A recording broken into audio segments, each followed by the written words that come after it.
Good evening. I will call to order the Finance Committee meeting on May 11th, 2026 at 6:30 p.m. We have one item on the agenda this evening. It is order number 26-100-9740, communication from the mayor, proposed fiscal year 2027 operating budget in the amount of $222,882,585, which represents a 4.24% increase over fiscal year 2026 appropriations. I will begin by reading the letter from the mayor, and then after I'm finished reading the letter from the mayor, I'll have the mayor do a budget overview with your team, and then we can start going through the budget. So I will begin with the letter submitted by the mayor.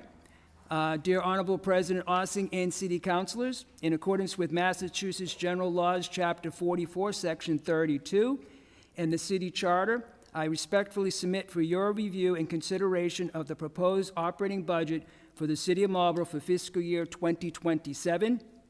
The proposed FY 2027 budget totals $222,882,585, which represents a 4.24% increase, or $9,060,744 over the fiscal year 2026 adopted budget. This increase is attributed to rising costs in key areas, including education, healthcare, debt service, utilities, and waste removal, collective bargaining agreements, and the continued investment in technology, software, and city infrastructure. Most other departmental budgets remain level funded or are presented reserved deductions to various line items.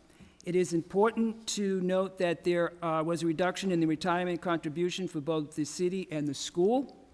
For fiscal year 2027, we anticipate $2 million in new growth and maintain a strong fiscal position with $63 million in available excess levy capacity.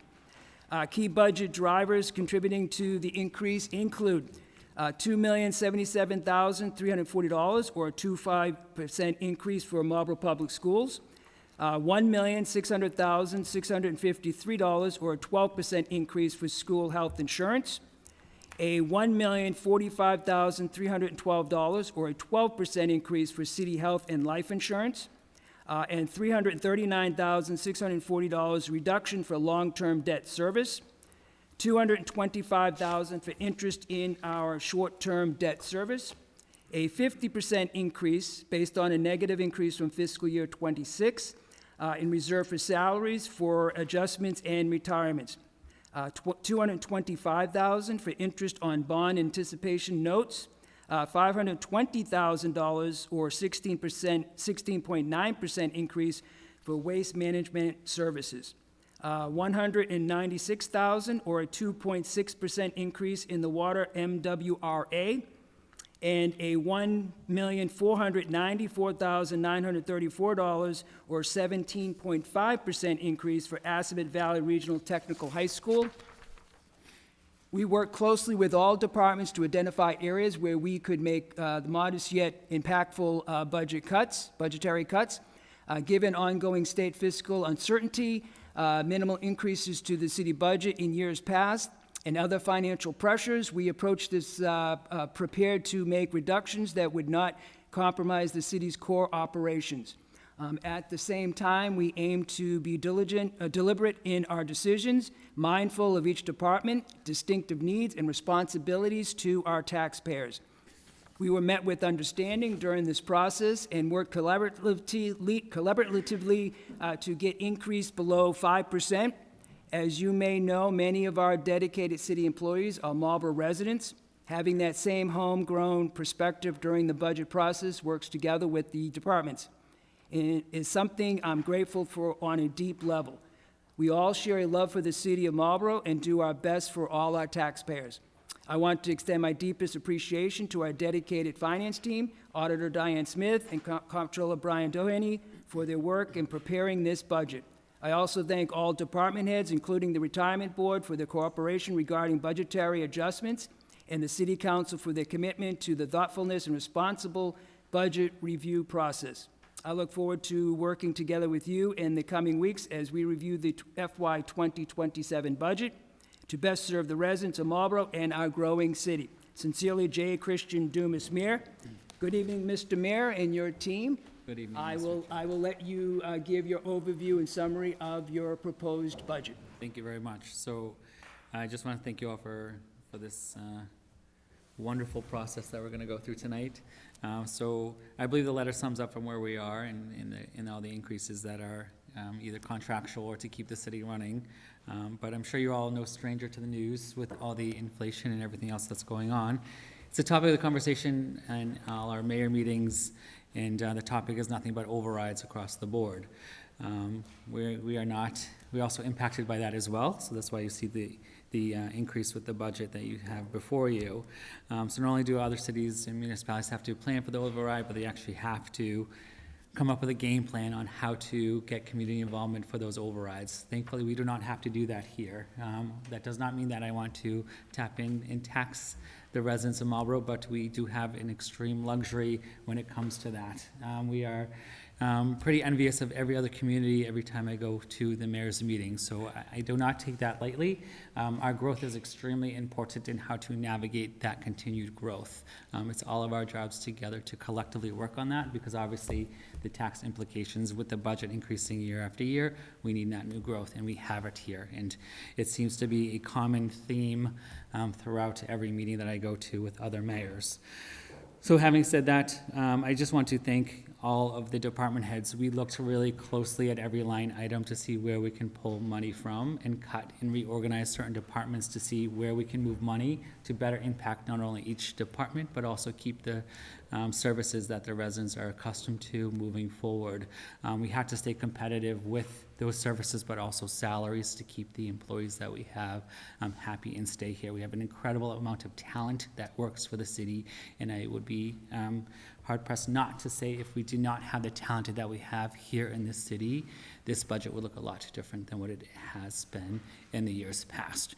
I'm very thankful for the team that we have. I think in now the third year that we have, you can see definitely an increase in the staff and support with my administration, because we are getting the right people to do the job and done well. Having said that, I will pass this over to Brian so he can give an overview of where we are and the tax implications for the residents with this. Thank you. Thank you, Brian. So, thank you. So basically the tax impact, the proposed tax levy you have in front of you is $126,154,340. So we're a split rate community. If you keep the shift at 1.47 when we set the tax rate, hopefully November this year, the effect on the increase on the average tax home would be $419.43. So just to keep in mind that even if the tax rate goes up or down based on the value, the average taxpayer, based on the budget we have in front of you, we project would be a $419.43 increase. We are projecting to keep the excess levy above $60 million. Again, that excess levy, not dipping into it, helps with, we do this rating with Standard & Poor's. We are very pleased that we have a AAA rating. We just had a meeting with them a couple of weeks ago. They'll have their report out by the end of the month. So therefore, that AAA rating is very important based on the borrowing that we see in front of us in the years to come. And that's all I have. Thank you. If that's, you're all set? That's Mr. it. All right, then I will open it to the council for opening comments. The city council have any questions? Councilor Doucette. Thank you very much. Quick question, Brian. With the analysis, are we comfortable with them maintaining the AAA bond rating at this point? We are. I would be surprised if they moved us down any. We're in a very good position. I know we'll probably get into it later, but with the retirement being paid off still in FY29, that's a big key to us. I'll have some policies in front of you down the road on what we do with those funds once that's paid off, and that will help continue our AAA rating. Thank you for that. Appreciate it. Thank you, Councilor Doucette. Mr. President. Thank you, President Mr. Chair. So, as I do customarily before each budget hearing, I want to give a kind of an overview of where we've been, how we did last year and what to look forward to this year. I think because it's important to learn how we did, any mistakes we made, and then looking forward. So for fiscal year '26, that's the budget we're in right now, the budget was submitted at $215 million, or an increase of $19 million, almost 10%. The council reduced it by $1.4 million. And just to put it in perspective, the '25 budget was reduced by $717,000, and we ended the year with a $2.3 million surplus.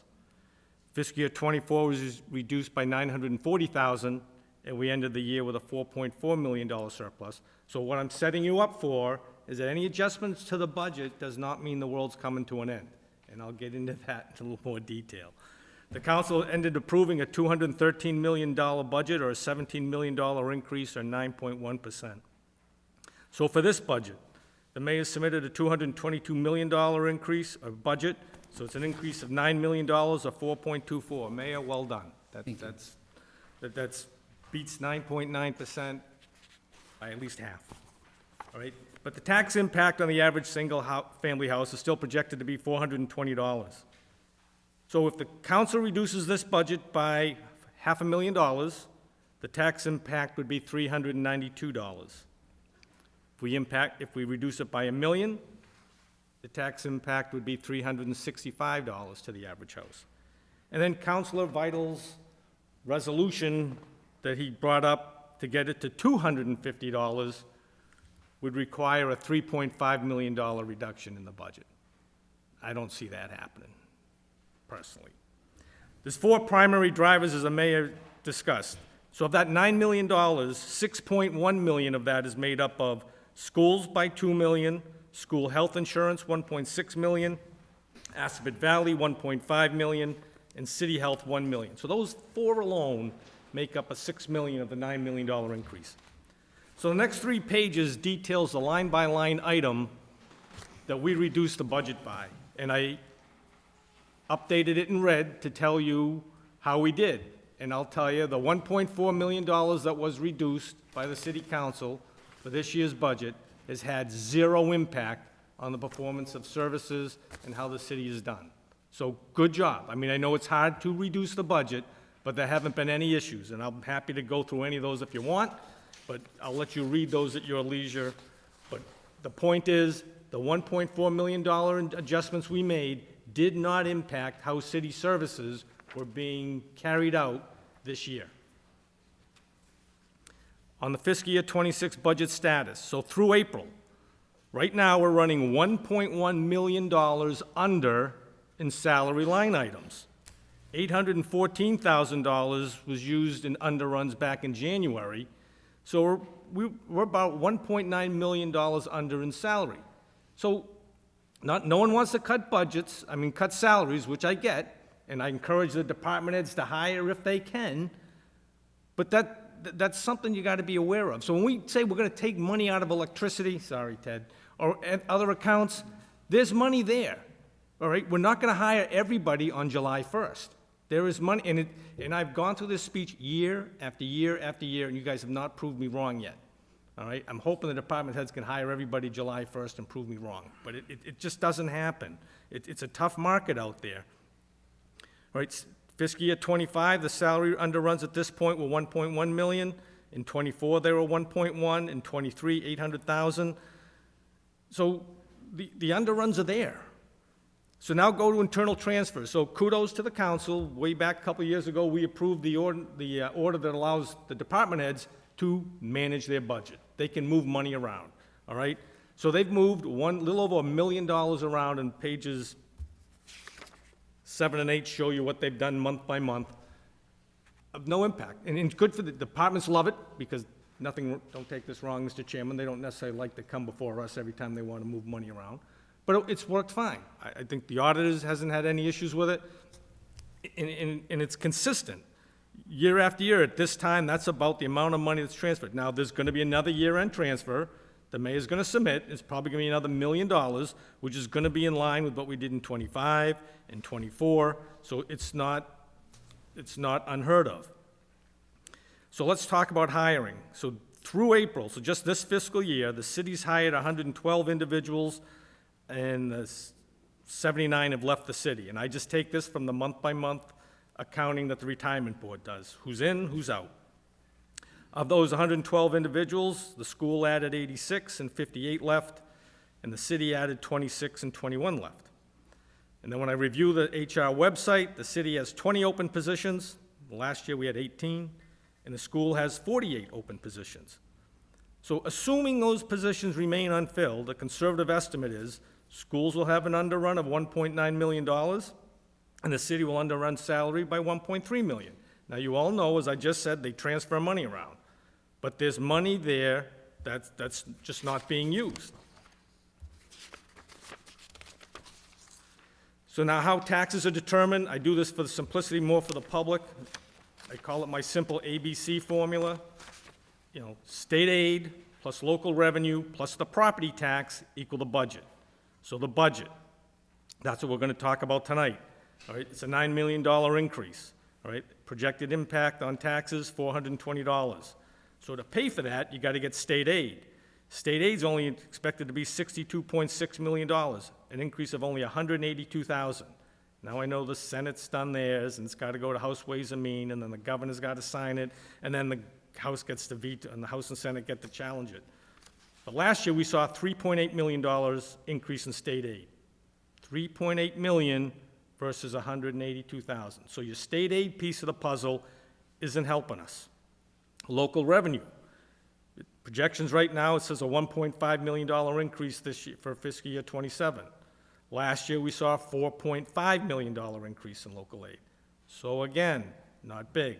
So what does that mean? So that means when you take the budget and you subtract local aid, which is minimal, and local revenues, which is minimal, means you get taxes, and taxes are going to be high, all right? But there's opportunity for taxes, all right? We can hope that state aid increases. I'm not a big fan on hoping. That doesn't work so good. Increase local revenue. This is where we come in. City council needs to approve projects. I'm not getting a bite from Councilor Navin. All right? So projects need to be approved for two reasons. One, the long-term impact of the added to the tax base, but the building permits. And most recently, the State Crime Lab just wrote us a check for $1 million for building permits, for their fees. All right? They haven't even built the thing, and we got $1 million. All right? So I can't stress that enough. You can say you don't like building, which I get, but then when the people ask, how are your taxes going up, I will let you answer it, all right? And then the third piece is reduce the budget. So page 11 just shows all the tax history, and as you can see, the tax history prior to last year was all less than $200. So you take this year's projected tax increase of $420 plus last year's $590, that's just over $1,000 increases to the residential single-family tax. It took us 8 years to do that prior to that. So that's significance. When you get the call, how come taxes, that's a big piece that you need to be aware of, all right? We were able to, we ran, well, my mantra's always been steady, predictable tax adjustments, less than 5%, which came out to less than $200, all right? We're not gonna do it this year. I'm telling you right now. It's just not gonna happen. So finally, this is the second largest budget increase in the city's history. Last year's was the biggest. And as I tell you every year, this budget is only as good as the day we sign it. After that, department heads, the pipes break, things go wrong, they move money around, and it's not a bad thing. It's just the fear of, well, I can't touch this particular line item because how they're gonna survive. The departments will survive. We've done it every year since then, all right? Again, we reduced in '23, $806,000, in '24, $940,000, in fiscal year '25, $717,000, and then this current budget, we reduced it by 1.4 at no impact on how services are being delivered. All right? So reducing the budget starts next year's budget at a lower level, because what's the thing we say? Well, as long as it's level funded, it's okay. But if we keep increasing the budget, that level of funding continues to increase. So lowering it now helps for next year. Underruns in the budget will continue and can be used in the transfer process to fund any deficits. The department heads are smart people. They know how to do it. They'll tell us. We haven't shot them down yet. Everything that comes before us, we've approved, which isn't a bad thing. It means we've done okay setting the budget up. The revenue projections, which is what I'm nervous about, we're projecting $1.9 million in building permits. Councilors, if we're not gonna approve anything, we're not gonna hit that, and that's gonna lower even more the revenue piece of the pie. So I don't do it because I like to build, I do it because we need revenue to support the budget. So set a budget to support the needed services and a tax that residents can afford. Thank you, Mr. Chair. Thank you, Mr. President Rossing. Any further comments from the council? Seeing none, thank you, Mr. President, and it's good to have that knowledge going forward, working on the budget, because I know a lot of the subject came up during the classification hearing, and this is the time to be doing that diligent work on working on the budget going forward. Mr. Chair? Oh, Thank you. I was waiting for you to finish your comments. Where do I start? Well, I told the mayor I would give over some overview notes of what I thought of the budget this year, and one thing I really appreciate was the listing of employees within the organizational flowcharts. Provides insight on the tremendous amount of employees who contribute to our city residents on a daily basis. I've been on that side, so I really appreciate you respecting and stating who they are. Education incentives, we just chatted a second ago before when you're walking in. I think that's excellent. It provides all employees the opportunity to continue their education, and it benefits our city residents, because the more educated our employees are, the better off we all are, because they can make more educated decisions. And again, a great opportunity. We've done it. My father was a police officer. They've been doing that for years. I'm glad to see it getting spread out the entire municipal base of employees.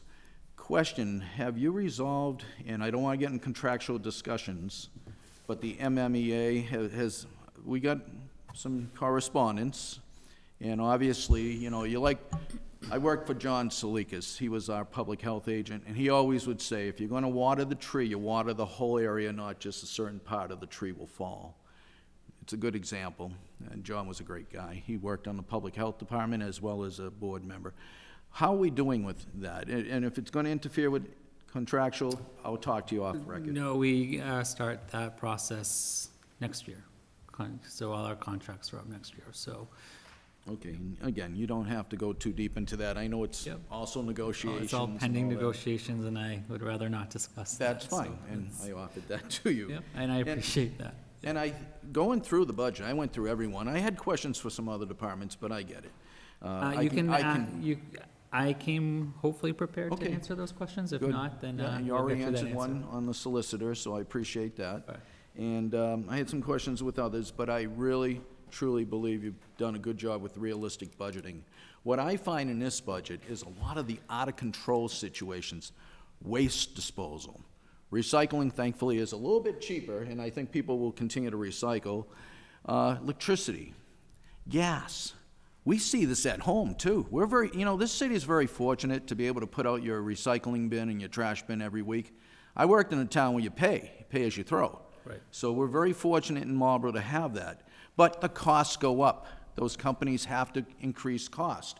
We know about gas and electric. It happens in my home budget as well. We all feel that impact. That's a horrendous impact, but again, it's happening, and there's not much we can do about those type of cost. You were going to say something. No, I was just going to say it's pretty uncomfortable sitting with a bunch of mayors and they're talking about how big their trash receptacles are per person and how much their fees are and how much per bag, and I'm just kind of slunching down because thankfully we don't have that problem here, you know? So it's a different perspective when you see other communities and towns and municipalities who have to actually have this conversation. And we're pretty fortunate that we don't have to make those tough calls. You know, we have other tough calls to make, obviously, just like everyone else, but it is a whole different perspective, obviously, sitting in this seat and then kind of seeing what other municipalities are up against each and every day.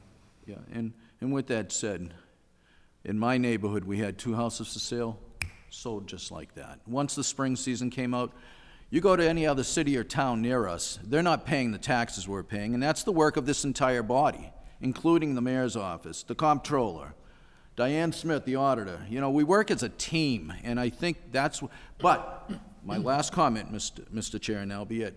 Marlboro has been fortunate since I saw them putting, I think it was the RCA building in years ago. Our previous leaders realized we were lucky to have 495 going right through the backside of Marlboro.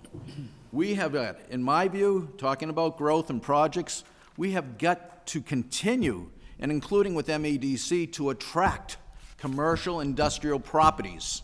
That's the growth I want to see. I want to see good growth. Other growth, such as residential, draws on all these services and all the people behind me, schools, DPW, police, fire, you go on, municipal employees, it draws on it.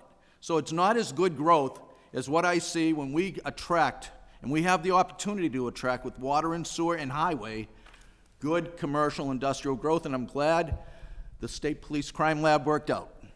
Thank you, Mr. Chair. Thank you, Councilor Rom. With that said, no further discussion. What we can begin is going through the page flipping, and we will start with the non-highlighted items on our sheet, and that will begin with page 13, which is the City Council. Yep, pages. And if there's no questions or discussion, I will entertain a motion. Mr. Chair? Councilor Facillo. Thank you, Mr. Chair. Move to approve the city council budget as presented to us. Motion has been made, and I will second that, to approve the budget for the city council as submitted. Any further discussion?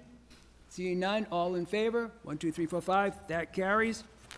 Moving on to page 15, which is the mayor's department. Mr. Chair, I'd like to make a motion Councilor Vital. to accept the budget as presented. Motion's been made, I will second that, to approve the mayor's budget as submitted. Councilor Joe. Thank you, Mr. Chair. Just one very quick question, Mr. Mayor. Sure. Appreciate your opening So remarks. close, so Right, close. so close, I apologize. As you know, long ago, I was a summer intern. Just a quick question about the Summer Employment Initiative. Noticed a very minor reduction. Is Yes. that due to just a lack of interest? Oh, I don't no, take it. I no, have a we, feeling there's quite a few applicants. I came prepared. We actually had 40 applicants that actually did apply, and we actually I didn't feel comfortable asking all these departments to cut their budget, and I did not, so we trimmed that down, so we'll have 11 interns, which I think is still a pretty decent amount. Absolutely. No, I appreciate that. And a quick plug for the program itself. So I very We're much interviewing all appreciate- next week, so, yeah, it's always a good program, so it was tough but again, we didn't feel it was appropriate not to cut, so, thank you. Understandable. Thank you. Thank you, Mr. Chair. Councilor Facillo. So Mr. motion's Chair. been made, and Mr. Chair, one other point. Councilor Rom. And I agree. I was an intern here at the Health Department for 3 summers. Made me go where I went, so it was tremendous. But I agree with Councilor Ficello that, I was concerned about that, too.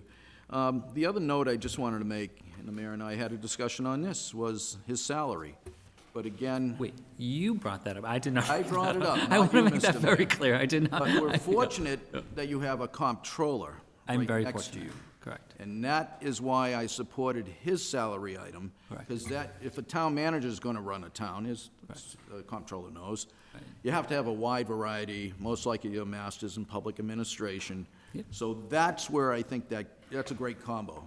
Because I could be an artist coming in to be mayor, and I wouldn't have all that background that a comptroller would have. So I think it's a great marriage and an important one, but also supports why the salaries are based the way they are. Thank you, Mr. Mayor. I am very thankful to the Thank you, comptroller. Thank you, Mr. Chair. Thank you. So motion's been made and seconded to approve the mayor's budget. All in favor? 1, 2, 3, 4, 5, that carries. Moving on to budget line item, page 17, the comptroller. Mr. Chair? Councilor Facillo. Thank you, Mr. Chair. No questions. Move to approve the comptroller budget as presented. Motion has been made. I will second that to approve the comptroller's budget as submitted. Any further discussion? Seeing none, all in favor? 1, 2, 3, 4, 5, that carries. Moving on to page 19, which is the city auditor. For the discussion, I will entertain a motion. Thank you. Councilor Facillo. Thank you, Mr. Chair. Move to approve the auditor's budget as presented. Motion has been made. I will second that to approve the city auditor's budget as submitted. Any further discussion? Seeing none, all in favor? It carries 5-0. Next up is the assessor's budget on page 21. Mr. Chair, Council Vital. I make a motion to reduce line item 53114 from $20,000 increase to a $10,000 increase. I'm sorry, what number was that, Council Vital? 53114, 53114 by 10,000. that's the motion. Motion has been made to reduce line item 53114 from the Assessors Department. Is there a second? Mr. Chair. Council Fitzgerald. Thank you, Mr. Chair. A quick question just about that line item, if I may, through the mayor and the finance director. I know I see the assessors here as well. I also noted that line item that Councilor Vital is proposing a reduction to. I noticed that, right, a 100% increase up to $40,000, and it seemed the reasoning from the letter was that we would be having a number of full hearings coming before us, which is, I just wanted some clarification. Is that unusual to what we've had before? I couldn't help but notice, right, in fiscal year 25, we did not expend this line item much. This year, we did expend over the 20,000 that we budgeted for, but not close to the 40,000 that's being requested. So some clarification there would be. Sure. So there's been some cases that have lingered on for a couple of years that are nearing the end of their time. If we need an appraisal, it's $20,000 for the appraisal and legal fees. So that's why the additional 20,000, I mean, that's only 2 cases, $40,000. Right. There's more cases than that in the pipeline.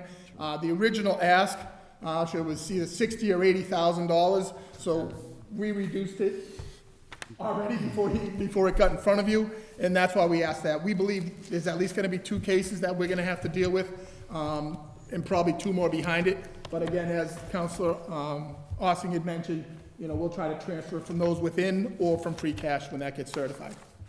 Thank you, I appreciate it. And just last comment, so just one more quick question. So 23,000 has been expended year to date this year, so I'd assume we have one appraisal, 1 case this year that was closed? It's not closed, but it's still. Undergo, okay, Please, okay. yes.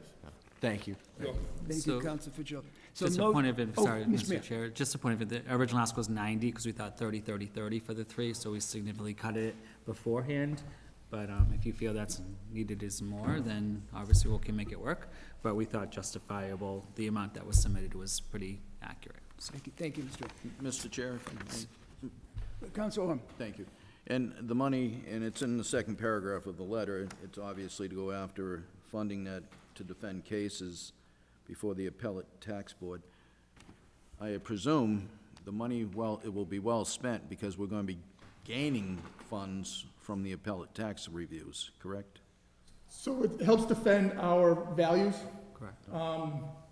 You know, they get their appraiser and they come in, and if we don't have money for our appraiser, they're all timeline in court. So you have to have the funds there in order to fight them. And if we have to wait for free cash, we could be in trouble. That's why, you know, we think the 40,000 will get us at least through the year until we need to transfer other funds. And if I could ask, do we have a general idea how much money is in arrears because of the fact we haven't been able to solve these cases? I wouldn't say in arrears, it's just that the court system, how slow it takes to get the cases through. And I will commend Patrick, he's done a wonderful job since he's recently come on.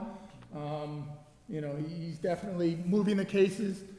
Aldo Cipriano is doing a wonderful job with us also to move the cases forward. You know, we hate to get to a point where, this late in the year, where if we don't have funding, where it says, hold off, delay it until we get to the new fiscal year and use that money. You're just pushing, you know, the case forward, but you're not helping yourself out. So that's why we think the $40,000 is a good number to move forward with. Thank you, Mr. Thank you, Chair. Councilor. So motion has been made to reduce line item 53114. Is there a second? Seeing none, I will entertain a motion. Council Fitzgerald. Thank you, Mr. Chair. Move to approve the assessor's budget as presented. Motion has been made, and I will second that to approve the assessor's budget as submitted. Any further discussion? Seeing none, all in favor? 1, 2, 3, 4. All opposed? 1. Thank you, Councilor. Moving on to page 23, which is the city collector's budget. Counselor Facillo. Thank you, Mr. Chair. No questions on this one. Move to approve the city collector's budget. Motion's been made. I will second that to approve the city collector's budget as submitted. Any further discussion? Seeing none, all in favor? 1, 2, 3, 4, 5, it carries. Moving on to legal, which is on page 27. Mr. Chair, Counselor Vital. I move to accept the line item as, the budget as approved, or budget as presented. Okay. Motion's been made, and I will second that to approve the legal department's budget as submitted. Any further discussion? Seeing none, all in favor?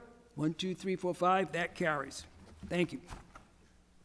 Moving on to human resources on page 29.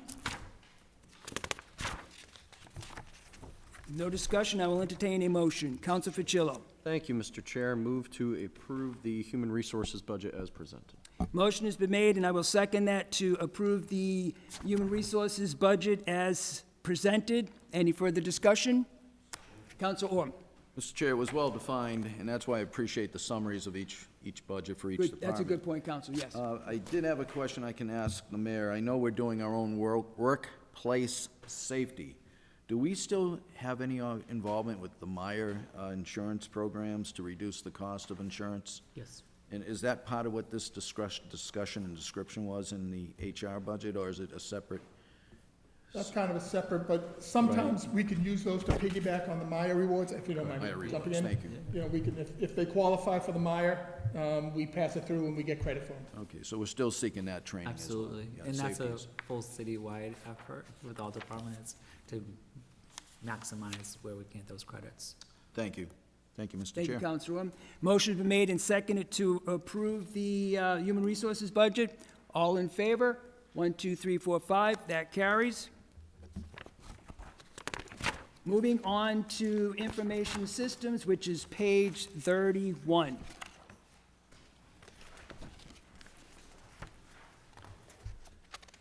No discussion, I will entertain a motion.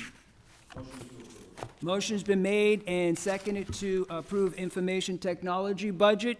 Any further, as submitted, any further discussion? Seeing none, all in favor? 1, 2, 3, 4, 5, that carries. Next up is the city clerk's budget on page 34. Mr. Chair?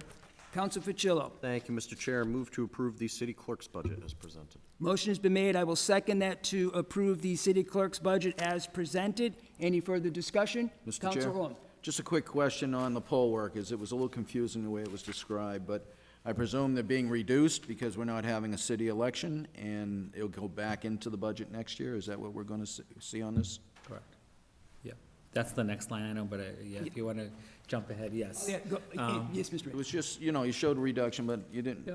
just want to see what we're expecting Yeah, next year. there's, yeah, Return? it'll return, maybe not that amount because it's not a presidential, That's but. fine. Minor question. Thank you, Mr. Mayor. Thank you, Mr. Chair. Thank you, Counselor.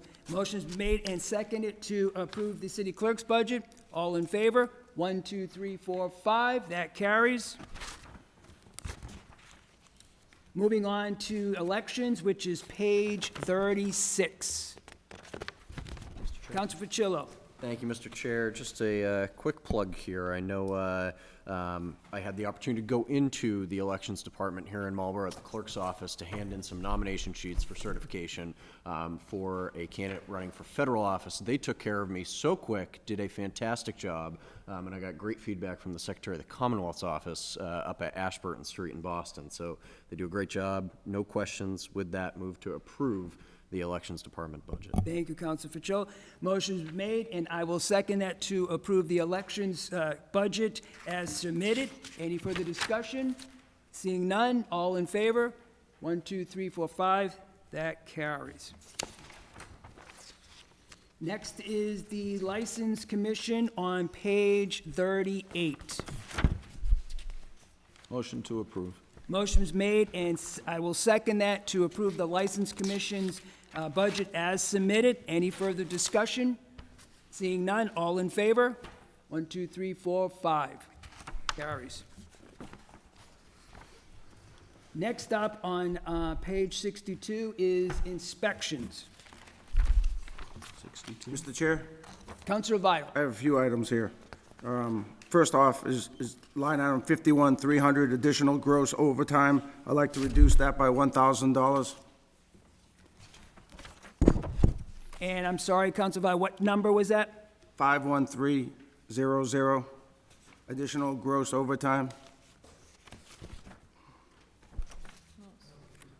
I don't see 5-1 Here on 41. on page, inspection starting on page 62. 63. Oh, I'm sorry. My fault. I forgot the skipping. My fault. Apologize, Mr. Chair. Are you all, Yeah. are you all set, Counselor? Yeah, he was on page 40-something, 160. So we are on the inspectional services budget that began on page 62. Motion to approve. Motion's been made. I will second that to approve the inspectional services budget as presented. Any further discussion? Mr. Chair, if I Councilor. may. Oh, go ahead, Sean, if you want. Okay. I would just like to add, I mentioned earlier, the tremendous amount of employees that add to our community, and this department is a very busy department, and I appreciate all the information provided in the summary, and that's why a motion to approve. Thank you, Mr. Chair. Yep. So motion has been made and seconded to approve the budget, that budget line item as submitted. All in favor? 1, 2, 3, 4, 5. That carries. Now moving on to page 77, which is Assabet Valley Regional. As we do not have any real input on making a reduction in this, I will entertain a motion. Motion to approve? Motion's been made and seconded to approve the Assabet Valley budget as submitted. Any further discussion? Mr. Chair? Councilor Orm? It was noted, they're definitely getting increases in Marlboro students. The number There's of been students. reductions in Berlin, I even think Hudson, but I think it's 58, if I'm not mistaken, new student enrollments in that school, so I think that also answers to some of the increases. Thank you, Mr. Chair. Thank you, Councilor Orm. Motion's been made and seconded to approve the Assabet Valley budget as submitted. All in favor? 1, 2, 3, 4, 5. That carries. Thank you. Moving on the next page is the Recreation Department on page 97.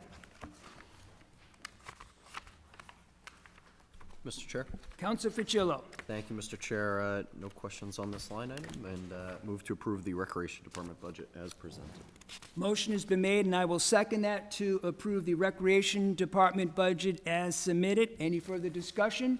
Councilor Orm. Just, I hope, if they haven't yet found people to fill in those 2 vacancies, because it's just Mr. Thibodeau out there right now on his own, it appears, from the budget that was submitted in the summary. But I would support the budget as well. I just hope they find employees. Can Thank Mr. Mayor? Mr. can I Mayor. speak to that? So there's a reclassification within finance, so we can get those positions filled. Oh, good, good. He could use the help, it looks like. Councilor Preciado.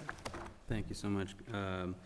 So I see an increase in item 53610, which is equipment and supplies for youth activities. Is that because we're getting more people interested in the outdoor activities during the summer and throughout the year? That is for the pools and the Okay. chemicals that we approved gotcha. for Ward Park. Okay, understood. That's lumped in with the youth activities as like the summer programs that are run through the rec department, or is that a separate item somewhere? So since we remodeled the pools, there's new chemicals and new equipment that needs to be maintained. So that's the cost for the 5,000. Yeah, I understand that. That's fine, thank you. No, was that the question? I'm sorry, there was something No. else. No, the description, I think, is what's throwing you a little bit. Yeah, it says is, yeah, yeah, Equipment and yeah. supplies dash youth activity, and I think that's what's Oh, throwing you. So, got it. so I'll highlight that and see next year whether we keep that. Okay, thank you.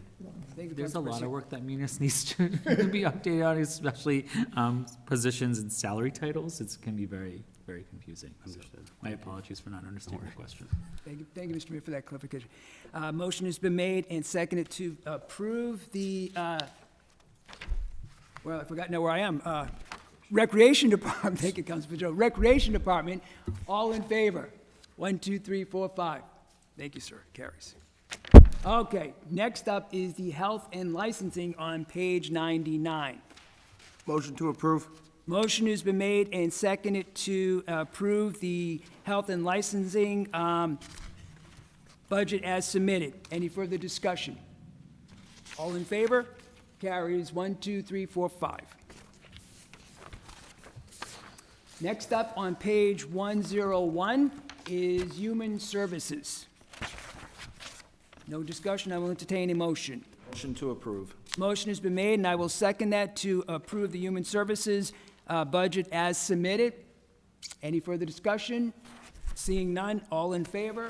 1, 2, 3, 4, 5. Carries.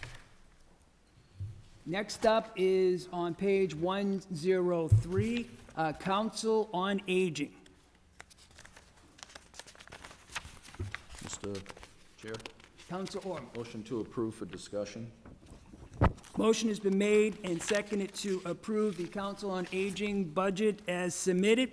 Any further discussion? Mr. Chair, if I may. Council Orm. Any updates? This department's being run by state funding, and it was noted that, hopefully we'll have the funding coming through, and we see the state cutting back a little bit already, and cherry sheets and so forth. Do we have any word on what's going to happen with this department? I have not heard anything as of yet. We're still have the anticipation of $16 per senior for the formula grant funding. I haven't heard anything about it increasing or decreasing, so we're maintaining at the $16 rate.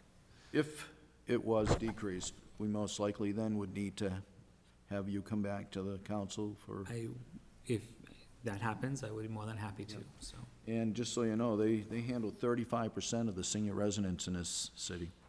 I was looking at just the numbers, and they do a lot, and I'm familiar with that department because I entertain some of their programs.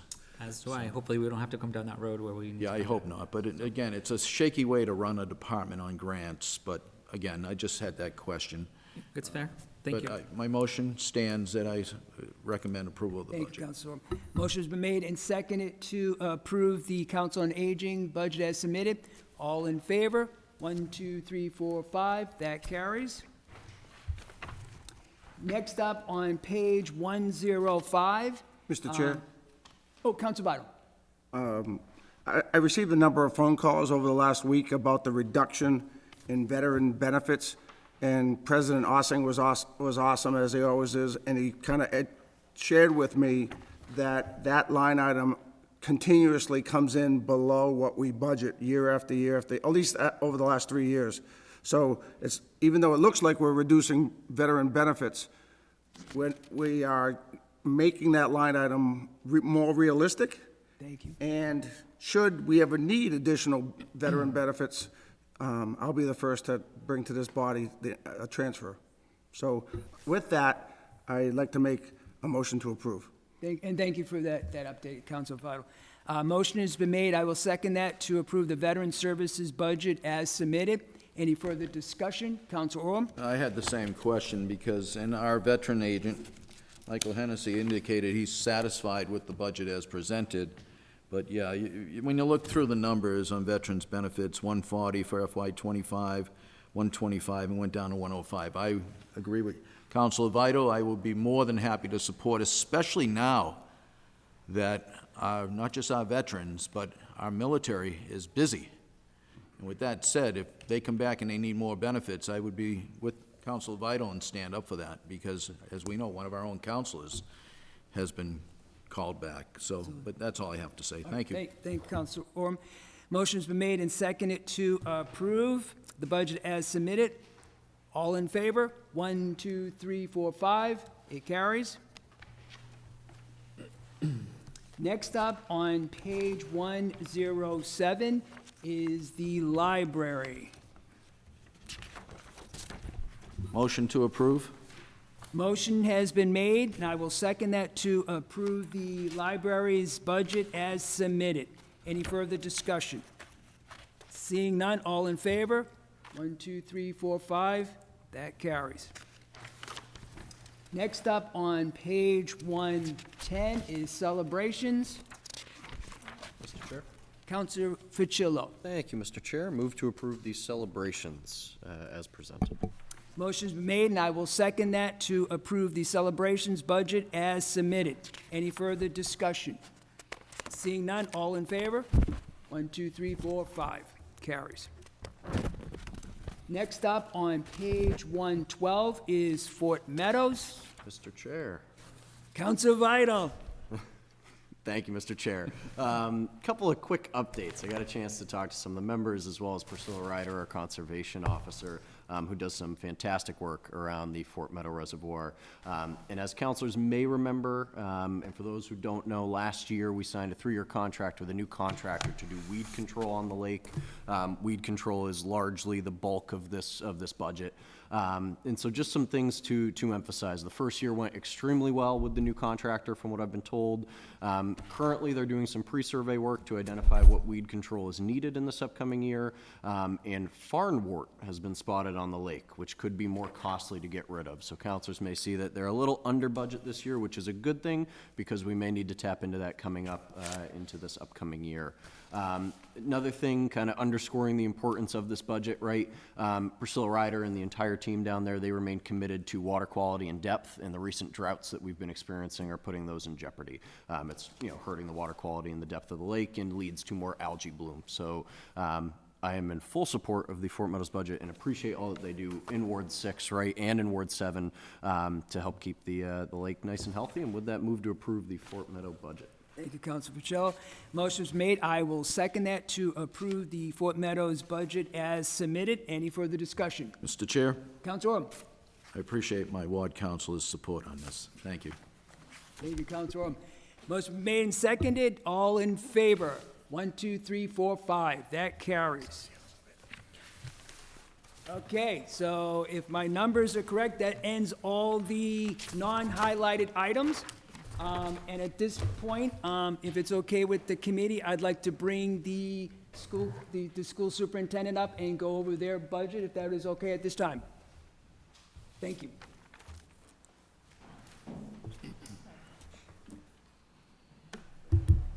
Welcome.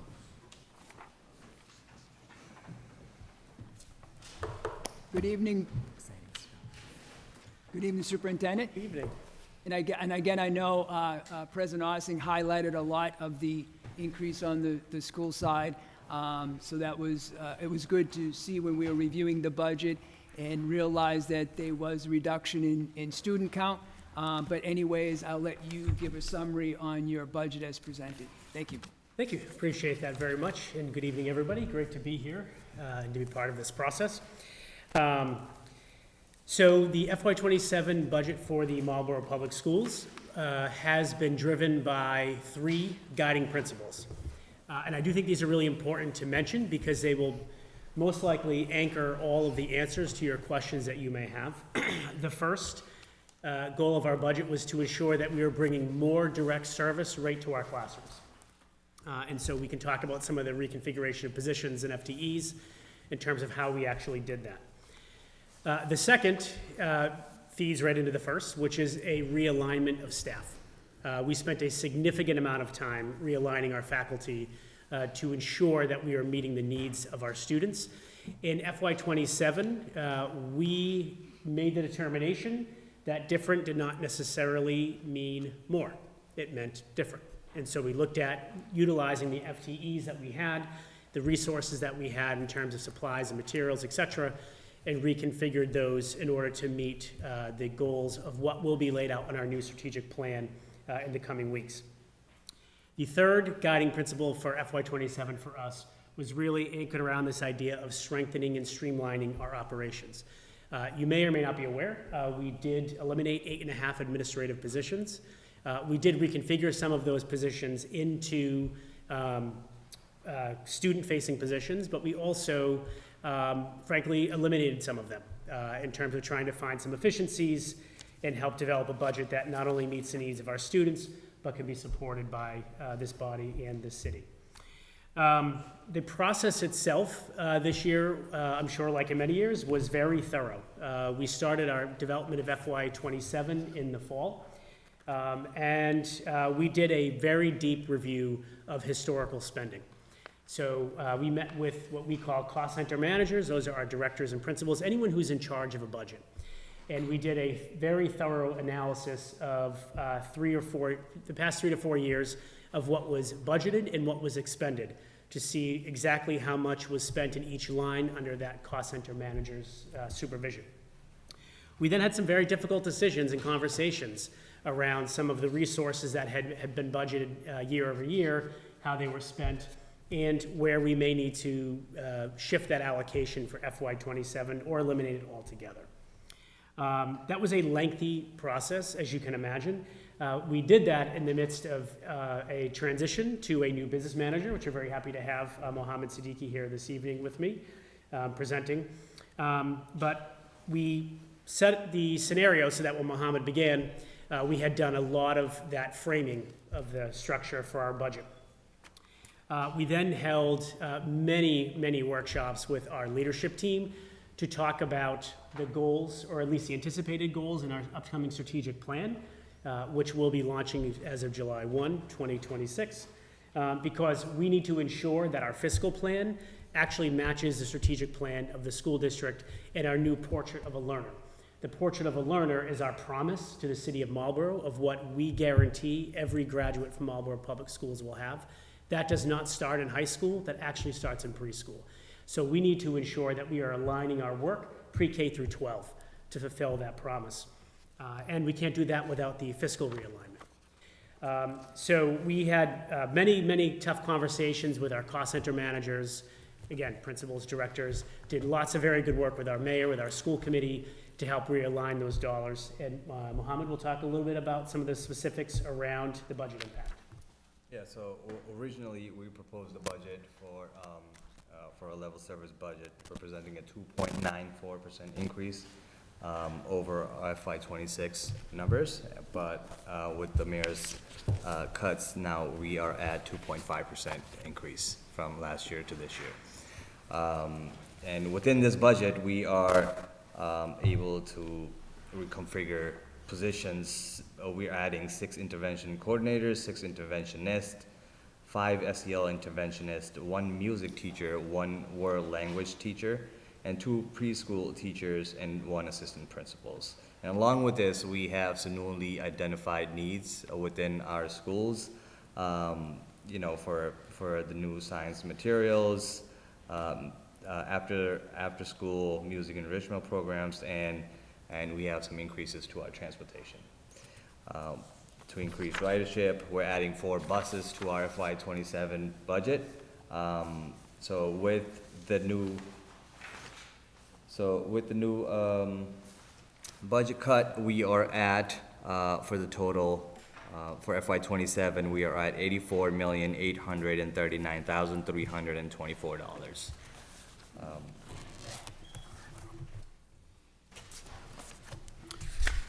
Happy to answer. 2.5% increase. Happy to answer any questions you Thank might you, have. Mr. Superintendent. I'll open that up to any questions. Council Vital, thank you. Thank you, Mr. Chair.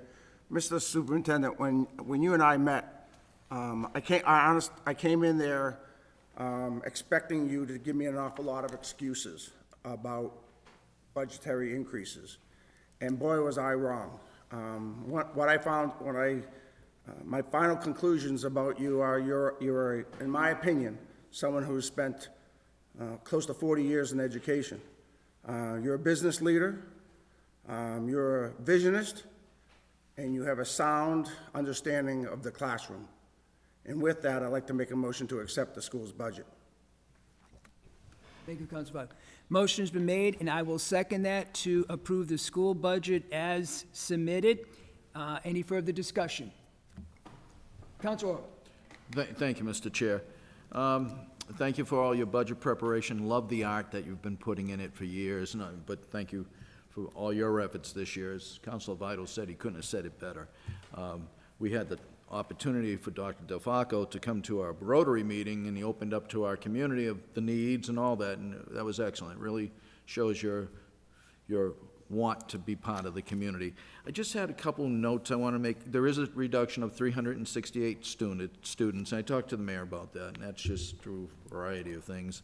Maybe some are going to Assabet, I don't know, but, you know, that's life. But that helps a little bit with cutting the budget, obviously, if you have that. But I think the reorganization definitely is a great facet of what you've done. Page 14, you talk about social emotional learning, and you're not the only school that talks about that. Assabet brought that up in their budget as well. So if you could just explain a little bit of how important that is. I mean, you do it on page 14, but the needs of it and so forth. And I notice it goes over in the other page that you show Hildreth going to be working for social emotional learning, if you may. Yeah, I appreciate that. I think for us, it's about minimizing non-academic barriers that can hinder student academic progress.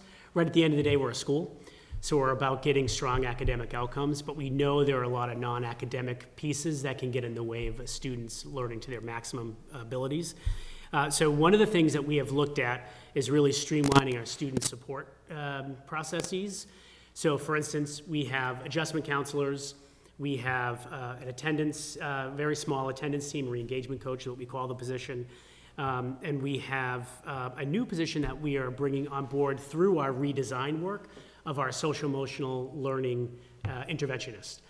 And so we think about it from the perspective of here's what all kids need, here's what some kids need, and here's what few kids need. And then we set up a system that actually addresses those three different tiers.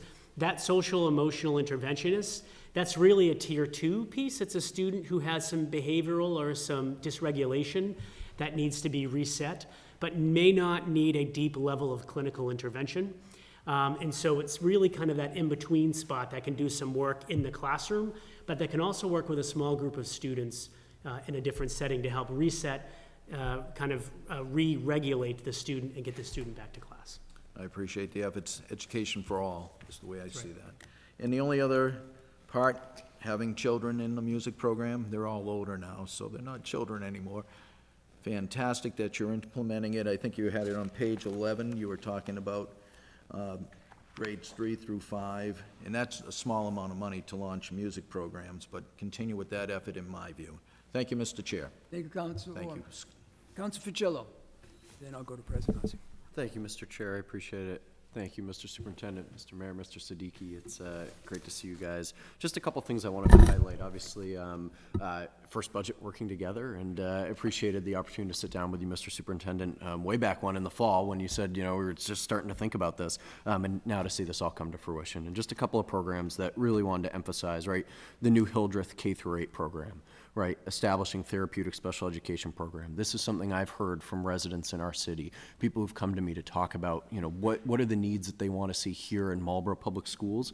You know, I think, right, you highlighted the fact that we are at risk of these folks leaving the district, and you are finding, you know, new ways, innovative ways to make sure that the school district's working for all of our students and all of our families. So I really appreciate that. Other things that I'm hearing from folks, right?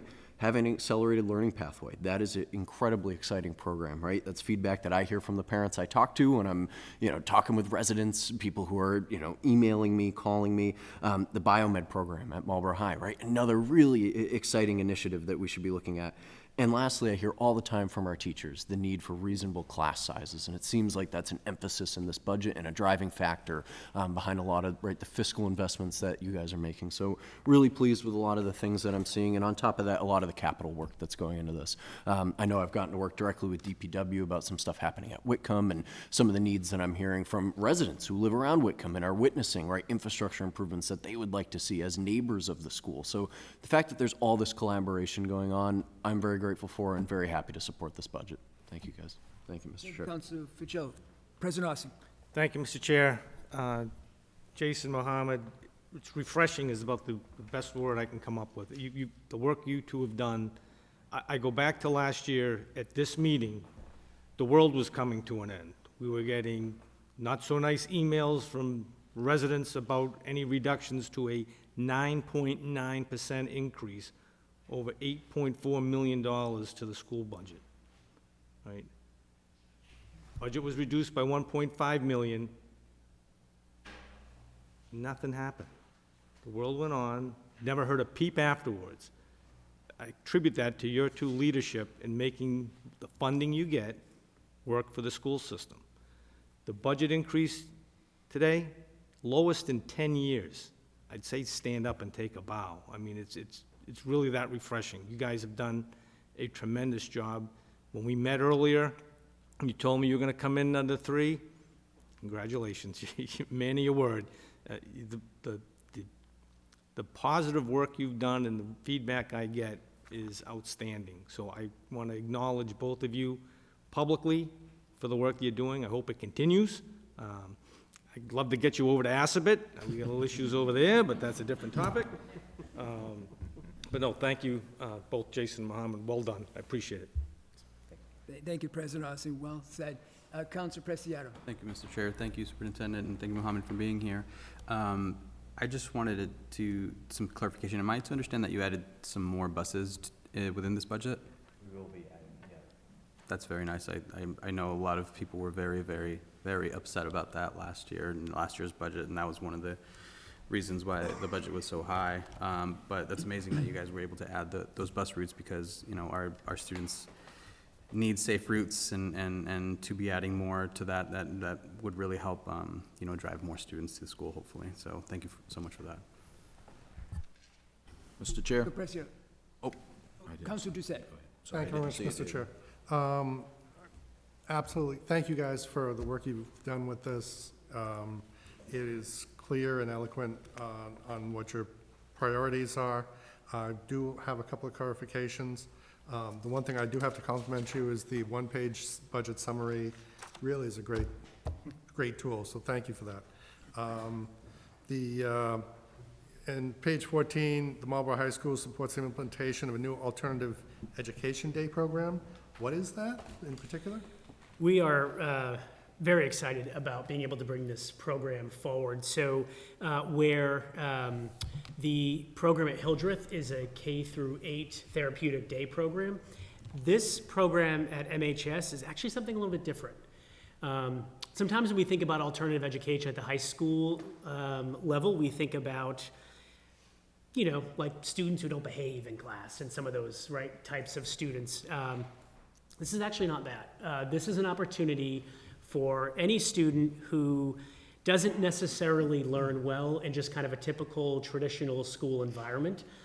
So what we have done is developed for next year, first, we're gonna start with grades 8 through 10. So we're actually gonna have 8th graders at MHS all day. I know at one point they were all there. And for 2 different programs next year, they will be the Accelerated Learner Pathway, which is for students who want to take at the middle school level, high school classes for credit. So that's one group. But the other group is this alternative program path. And so these are for students who are actually going to be learning in a very kind of content-rich, project-based learning model that we want to start in 8th grade. These are kids who, again, who are kind of disengaged from school, not necessarily a traditional student. It could be for any number of reasons. They don't have to be a student with special needs or anything of the sort. It could be, but it doesn't have to be. And so our goal is to keep those students engaged in their learning through a different type of instruction. So in this case, it's project-based learning. The reason that I mentioned that we're starting early is because as 8th graders, they too will be taking freshman courses so that when they are juniors, they actually can work. So we can create a work-study program where they can leave MHS after a certain time of day and go to a approved certified work-study site and earn credits while they're working. This came about directly from talking with kids and asking our students why they were not engaged in school. What we heard was 2 things that I think are important to mention. The first is they need to work to help their families, right? So we have all kinds of reasons why we think kids don't come to school. And a lot of that's not true. What we learned is it's because they need to help their families. And the other piece is they see their families, their parent or guardian, as their champion. And they want to be as helpful to that individual as possible. That busts the myth of these parents don't care. That's not true. They do care. And so what we felt it was incumbent upon us was to create a structure for those students because those students matter too. And we can't just throw them away. And so that's where the development and the design of that program came from. Okay, and they get a high school diploma, not a QE? They get a high school diploma at the end, yes, sir. Yep. Okay, great. Thank you for the clarification. I'll go to Council Orm. Oh, okay, well, I was just gonna reference what Council Preciado was just saying. Thank you for adding the buses. If I didn't add, I went on a tangent. My children benefited from the music program. I might have gone on a tangent. I wanted to offer that. I want to thank your entire staff and the school committee. And last but not least, by any means, the team effort of our city to keep our sidewalks safe during those tough winter storms. So I want to thank the DPW as well, but it's good to hear you're getting additional buses. Thank you, Mr. Chair. Thank you, Councilor Preciado. Thank you, Mr. Chair. That last program you're talking about with Counselor Doucette sounds like an amazing program, and thank you so much for reaching out to students, because they're the ones that are going to be taking these programs, so that's great insight there. What I wanted to get back to was the kind of intense shift in demographics that we're seeing in the school district, and what that means in terms of budgeting now and budgeting for the future. Is there like new programs that you guys have in the works for this larger population? I see it's 58% Hispanic, Latino students versus 30, and 20 years ago was 17%, so it's a giant shift. Can you expand on what kind of programs, what kind of, educational, guidance you guys will have for those students? Yeah, so I think there's a couple of things. One of the kind of the hallmarks to the leadership team that's doing all of this work is really about that all means all mindset, and looking to see how do we create the right programs and supports for all students. So I think one of the most important demographics is the fact 60% of our students are multilingual, right? Like that's a tremendous number, and I also think that is a huge benefit. And so I think we will be moving forward looking at things like potential dual language programs and really doing some analysis and studying of what that could mean for us here in Marlborough. I think that's an important piece. The other thing that we're spending a lot of time talking to our older students about as we think about the college and career readiness work, what does career readiness actually mean? I know we mentioned Assabet, would never speak for them, but we are looking to become partners with the other schools across our city and thinking about how we can really leverage the strengths of one another to help better meet the needs of all of our Marlborough students. And so one of those is a partnership grant that we are going to be pursuing with the Department of Education through developing almost like a dual enrollment MHS-Assabet partnership, where our juniors and seniors would be able to do their academics at MHS and, if approved, potentially take a shop or a program for a certification at Assabet through state funding and federal funding, so nothing as far as local. But so looking at how we can be more innovative and creative with the resources that we have, and really leveraging our colleagues as partners. So those are just a couple of things that we're thinking about as we're looking ahead. Awesome. I appreciate that answer. As someone who fits this demographic and someone that comes from an ESL class and coursework, it really means a lot that you are focusing on these students and kind of directing them in different ways that isn't traditional education as well. So thank you so much. Thank you, Councilor Preciado. Motion's been made and seconded to approve the school budget as submitted. So if I could just add something. So obviously last year was very difficult during the budget process, but I just want to give a shout out to the school committee members. Not only were we going through the budget process, but we had 2 finalists that came before us for the superintendent, and we actually did not move them forward.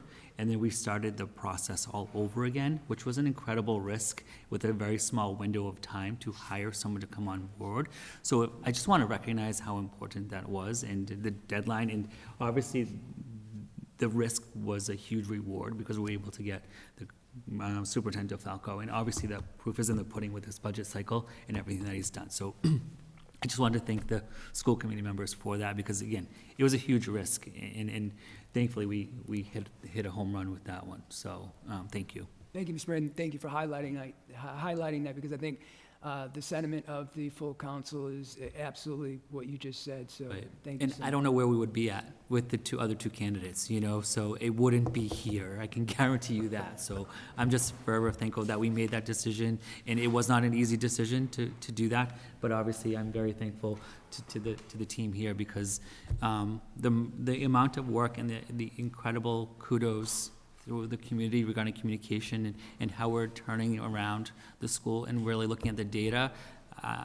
You know, a lot of mayors have to chair school committee, and we begrudgingly do so, but I'm excited to see school committee and chair that because of the transformation that we're seeing in the work that we're doing, or they're doing each and every day. So I'm very proud of that. So thank you to the school committee for what they do, and thank you for all of you for recognizing that as well, because again, I know Council Orem has this, our schools are vital and they're heart of the city, and it impacts a lot of different things throughout the city, and to have these two individuals at the helm and the extremely wonderful leadership team throughout, it's just refreshing to Mr. President's comment, so No, thank you. absolutely. Thank you so much, Mr. Mayor. Motion is made and seconded to approve the school department. All in favor? 1, 2, 3, 4, 5. It carries. Thank you. Thank you so much. Thank you, Mr. Superintendent. Thank you. Thank you, Director. All right, so moving on, I will go to the highlight in green, and we will bring up the police chief for the police 2027 budget, and that is on page 55.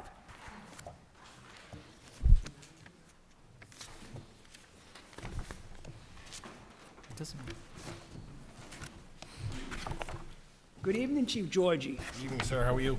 Good? I don't know. I don't know if you wish to do any highlights on your budget, or we can just go in for any questions, but I'll leave that up to you.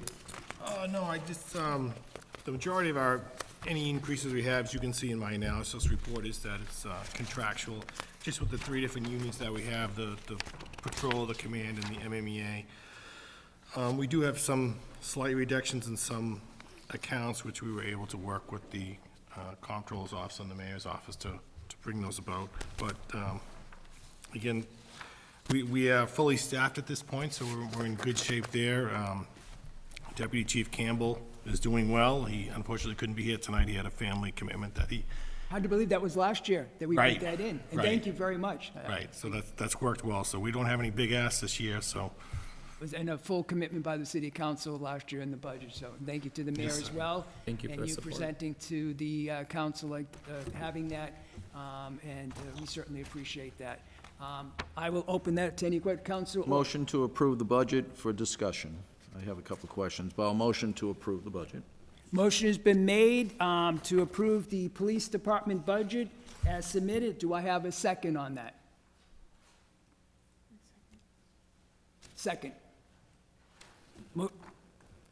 Motion's been made and seconded to approve the police department budget for FY 2027. Any further discussion? Council Vital. Thank you, Mr. Chair. There's a few items here that I think that we should have some understanding about.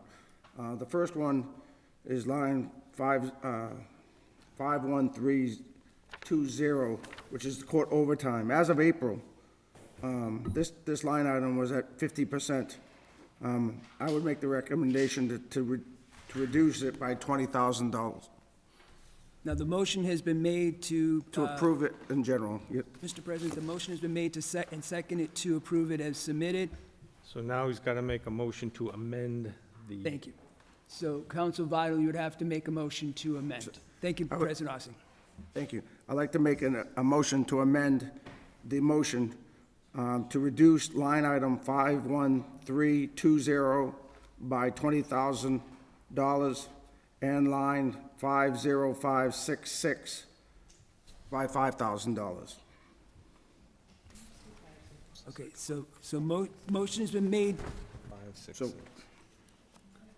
the court overtime, as Yep. of right now, just so folks know, as of the end of April, they were at 50% use. So I'd make the recommendation to reduce that line item by $20,000 And then in 5566, which is on page 57, that line item, again, was also at 50, the parking enforcement officer was at 50%. So Yep. I want 50% at the end of April, so I wanted to reduce that line item by $5,000 as well. Okay, so, and that was line item 50566 and item 51320. Motion was made by Council Vital for the reduction on 51320 and line item 50566. Is there a second? Council Pacheco. Mr. Chair, discussion, am I allowed to do sorry, point of information, can I discussion before there's a second? seconded. We'll on get the a motion? second. Okay, I will second it, so Thank we you, can have discussion. Motion's made and seconded. Thank you, Council Pacheco. Council Pacheco. Thank you, Mr. Chair. A couple of questions here, a couple of points. Chief, thank you for being here.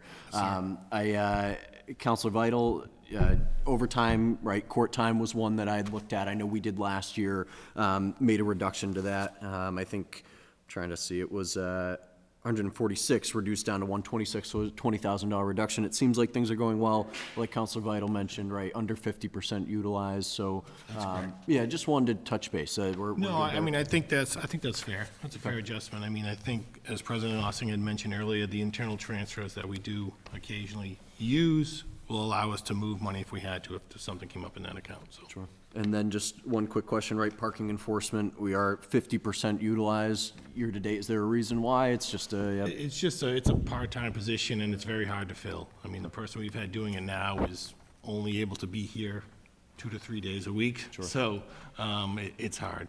right? But- And if there was something to change, right? Again, we'd- yes, sir. Okay, Yes, sir. that sounds good. Thank you, Mr. Chair. Thank you, Appreciate it. Council Pacheco. So motion's been made and seconded to reduce line item 51320 by, oh, sorry, President Rossi.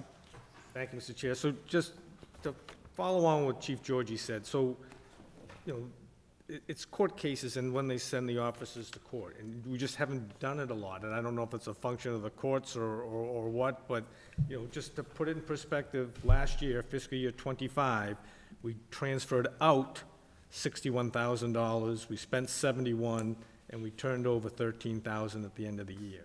This year, we've already transferred out 18, as the chief mentioned. You know, there's underruns, so they use it to fill other things. We spent 54, and 54,000 still remain. So we're just not spending it at that level, and so I would say the adjustment seems to be adequate. Thank you, Mr. Chair. And if I may ask, Mr. President, I know, because I was looking at the same time for the overtime court, your opinion on the parking enforcement officer that, Well, I'd love to have it filled full-time. Full-time. I would But too. if I he would too, doesn't, believe me. if the Yes. chief needs more money, he's gonna move money around to fill it. I mean, Right. that's. No, it's not a money thing with that position. It's just filling the finding position, someone yeah. to do it. oh, thank you, Chief, thank you, Mr. President. So, Council Vital, again, you wanted to reduce the parking enforcement officer job by 5,000 Yes, Mr. Chair. and the overtime court by 10,000. By 20,000. Oh, but, I'm sorry, I apologize, by 20,000. So motion has been made and seconded to Amend. amend the, First, you gotta approve the amendment. Excuse me, Thank you. can I get a clarification on what we're amending? They approve the budget as submitted. as submitted. Who appro- No one approved it yet. Well, I motion to approve for discussion. Yeah, he I haven't moved had to- my chance to discuss yet. It was motion and Motion to second. approve the police budget, and I even noted doing it for And it discussion. was seconded. And it was And that was seconded. seconded, so we need discussion before I Okay, so it vote. hasn't been voted on. I'm sorry, so it had, thank you. So motion has been made and seconded, it hasn't been voted on. That's And correct. then Council Vital made an amendment to have us do a reduction. That was seconded. I will take a vote on the amendment.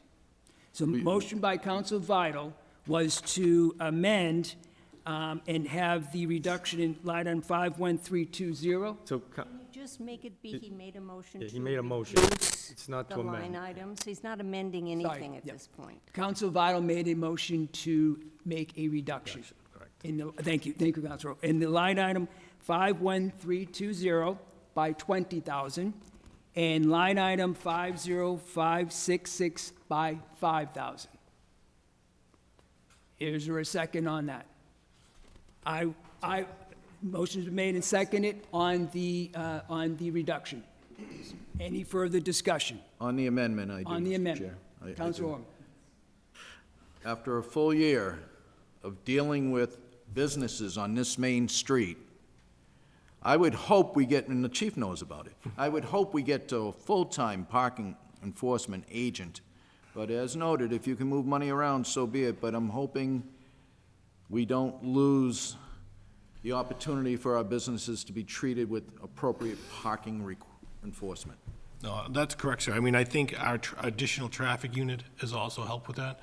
We have 2 other officers now, and one of them starts at 6 a.m., so they're there early, and the other one comes in the afternoon, so they've helped out with that And situation.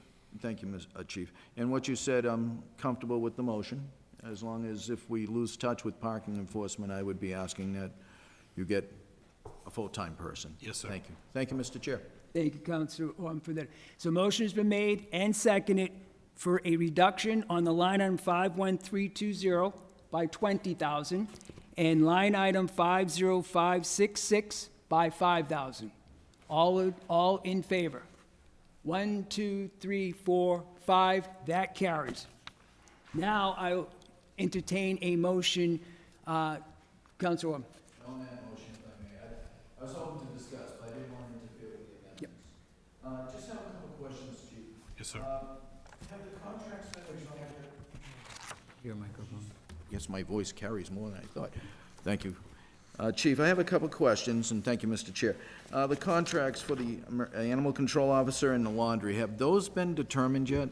No, we're working with procurement right now to finish those up, but, so the bids have gone out, or the bids have come in, actually, I should say, and so that time has elapsed. We're just working with Krista to work through developing the contracts for each. We expecting any alarming increases on those? No. Okay, thank you. No. And the only other question I have, I was confused by your yellow highlight on dispatches. It says contractual percent raise, younger dispatches at lower salary steps, but I see a 17% increase. So I was just trying to balance those two out to see why we see a 17% increase, but we have younger employees. I'll let you explain. Yeah, the hourly rate was increased during the last bargaining agreement. So even with the younger employees, we still need that increase? Yes. Okay, that satisfies my question. Thank you, Mr. Chair. Thank you, Councilor Orman. If no further, Councilor Fitzgerald. Thank you, Mr. Chair. I would like to move to approve the police department budget with the reductions in the amount of $10,297,659. Thank you, Councilor Fitzgerald. Motion's been made and seconded to approve the police department budget as amended in the amount of $10,297,659. Any further discussion? Seeing none, all in favor? 1, 2, 3, 4, 5, that carries. Thank you, Chief Georgie. Thank you, sir. Thank you, Chief. Thank you, Chief. Thank you.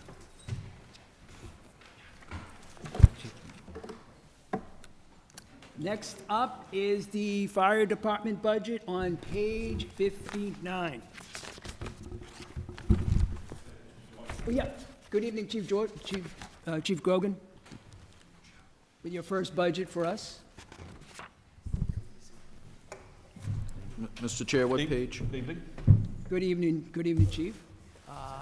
If you want to do a little summary on your budget. Yeah, maybe- just get my notes out here real quick. So this past year, I mean, we've had our busiest year that we've ever had. We responded to 9,240 emergency calls last year. Yeah. So as our city continues to grow, so does our call volume. So, you know, with that being said, we did the best we could with our budget, being conservative. Although it does show an 11.9% increase, we only asked for an increase in 4 non-contractual line items. Yeah. Everything else is related to the collective bargaining agreement, and, you know. And we supported for the increase for the assistant chiefs.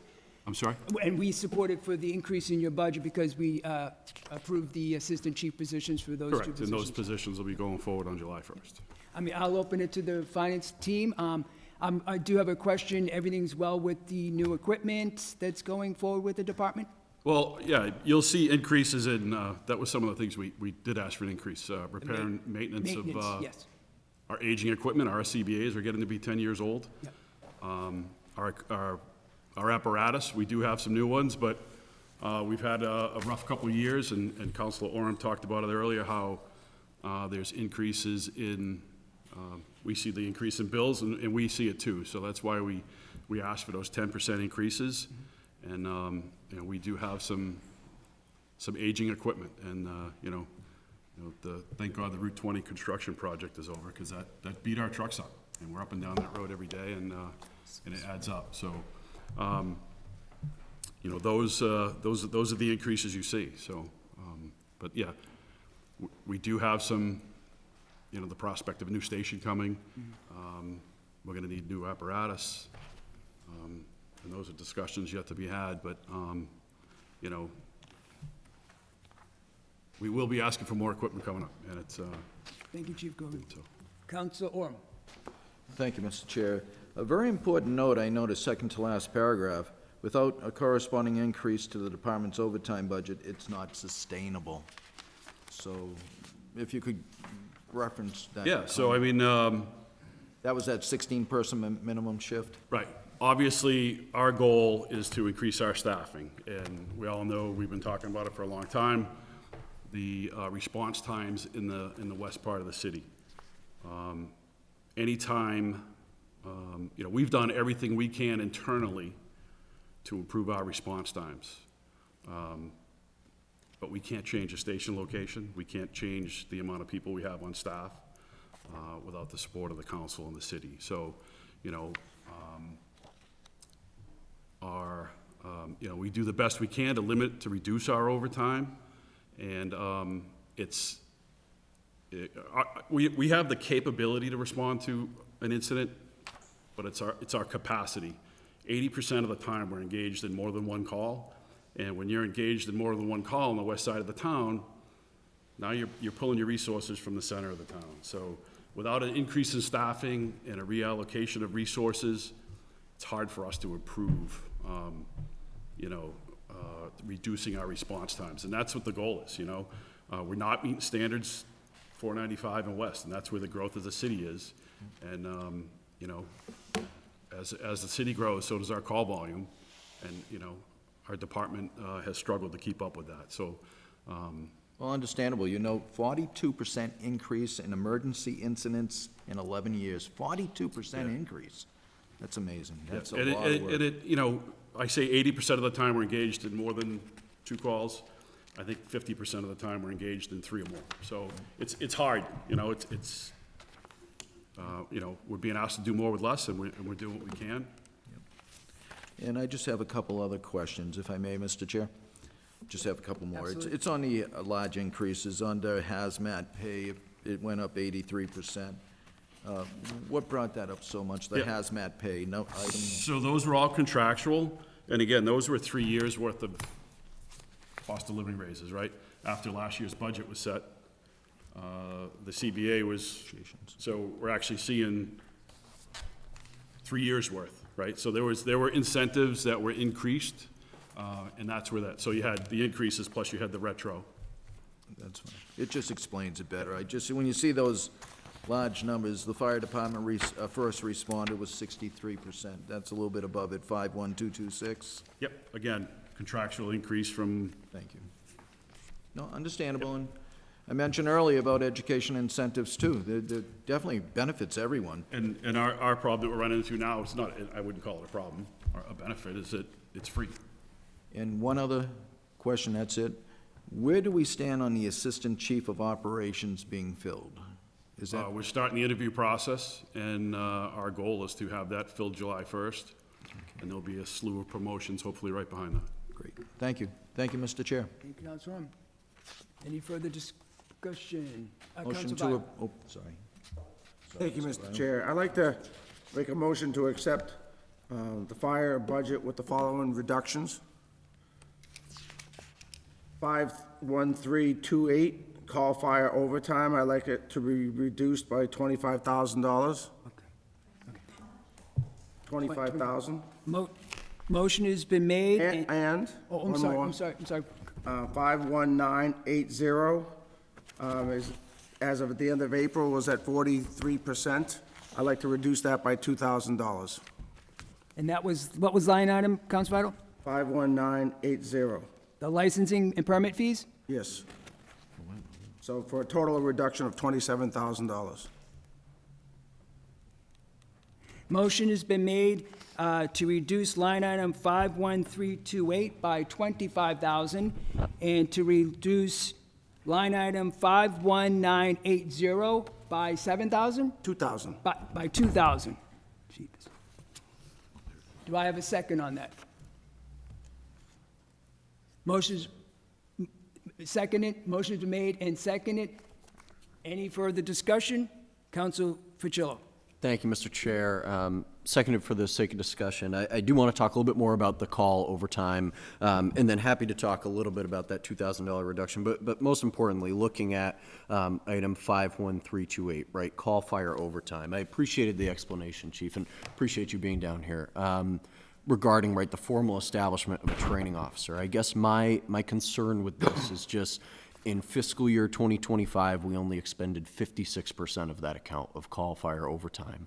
And I know you'd said, right, you're trying to be, reserved in how you're spending that, but we're only 70% expended year to date right now. So could you just walk me through a little bit about why there's a need for an increase for this training position? It seems like we're okay right now, and it seems like there's money to move around to continue this kind of The program. call fire overtime account is used for when we have large incidents. Okay. Whether it's recalls or we're going to, we may have an incident in town, a fire, we'll recall the department, or if we're going out of town, mutual aid, and we do a lot of that. So that account is hard to predict. We could have an incident tomorrow, and we could spend it all, or it could, a couple of years ago, we had a brush fire that went on for a long period of time. So that's where that's from. The increase in that was to support the position of the training officer. In 2014, when they did the MRI report, one of the critical areas of deficiency was the lack of consistent training across the department. That's what that increase is for. It's for the training officer position, not for the call fire. That was where we identified to add it to that account. But again, it's for the training officer position and not the call fire position. That's what it's for. Consistent training across all 4 battalions. Most departments our size have full-time training divisions. And again, allowing us, the busier we get, the harder it is to train on duty. When I first started, we had plenty of time to do training during the day. Now it's harder and harder to do it because we're doing 30, 35 calls a day. And that's what that training officer position was, is to move on the recommendations of that 2014 deficiency.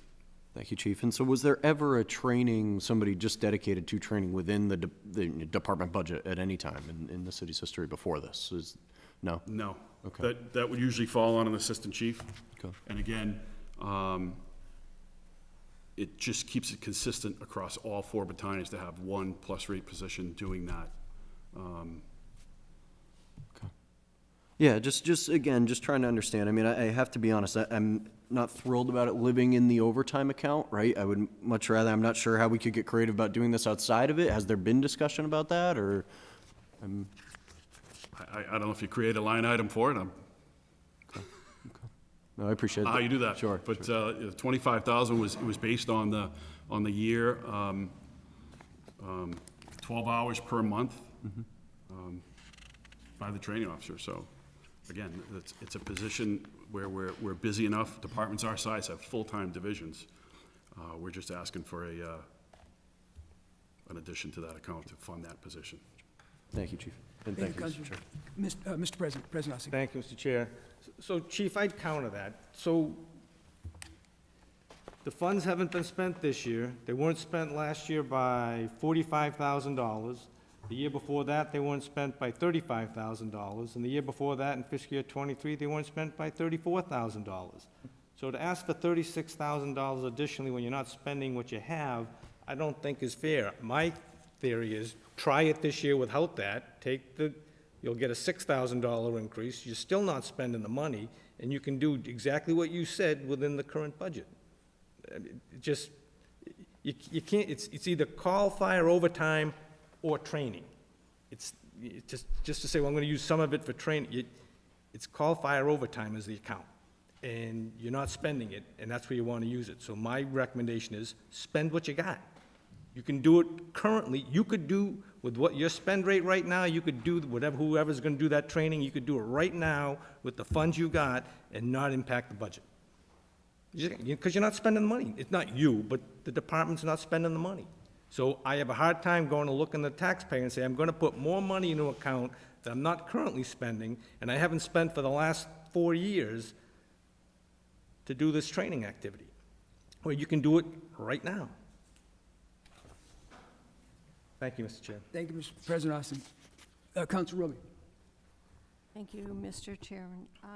I think we had this discussion last year when we reduced this, and I think it was specifically reducing the position. So I'm kind of in agreement with Councilor Fucillo. I think we need the position. It's time to do it, but I agree that it's confusing having it in an overtime line. I don't know how we add a line to the budget. We're not really adding money because we would take it from this line, I would assume, and then reduce that line by more if that's somebody's decision.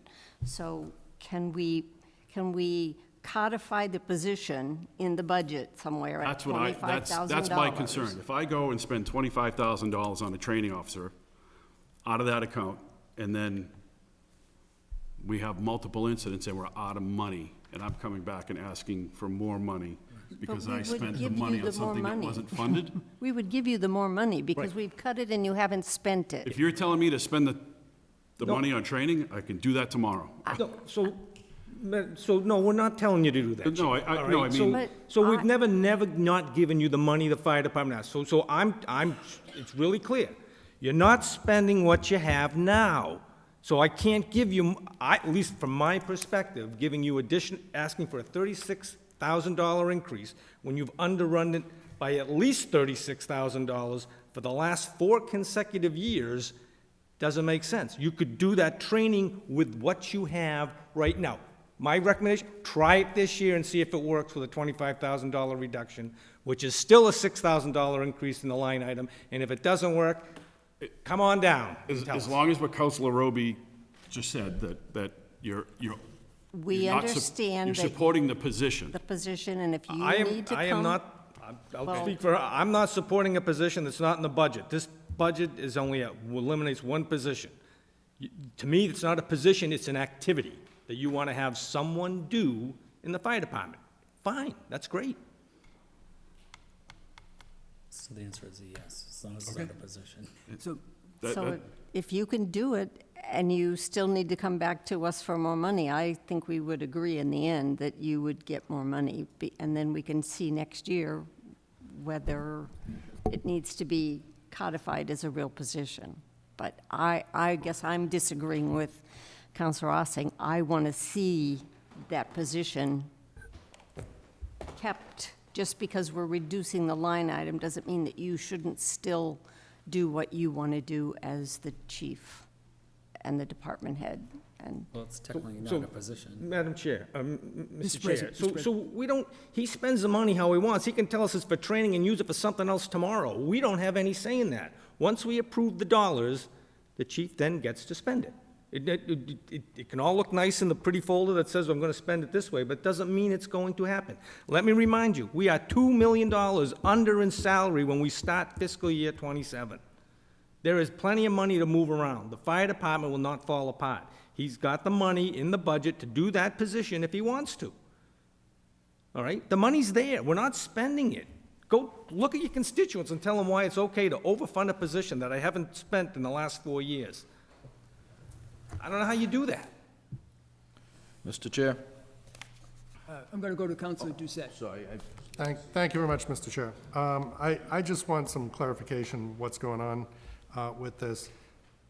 Do you need to hire someone to do this type, or is it someone from internal doing the training? We have qualified candidates in the department that would So it's just putting time aside for them Correct. to do that? It's paid as a plus rate position, it's overtime, Yep. 12 hours per month Yep, for 12 months out of the year. okay, That's how we calculated that figure. okay, Yep. okay, but It's it's not, no, it's not hiring somebody else. it's not one of our hiring, it's members. just We have multiple. overtime activity, Yep. which this department always does a lot of, so, yeah, okay. Thank you for the clarification, I do appreciate that, so. Thank you. I think as what was said, you can run with it, what they got. Thank you, Councilor Giuseppe. So motion has been made and seconded to reduce line item 51328 by $25,000 and line item 51980 by $2,000. All in favor? 1, 2, 3, 4. All opposed? 1. It carries. I will entertain a motion.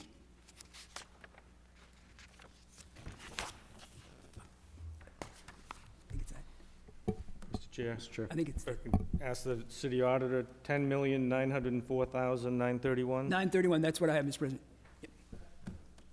Mr. Chair? Councilor Fitzgerald. Thank you, Mr. Chair. Move to approve the fire department budget in the total of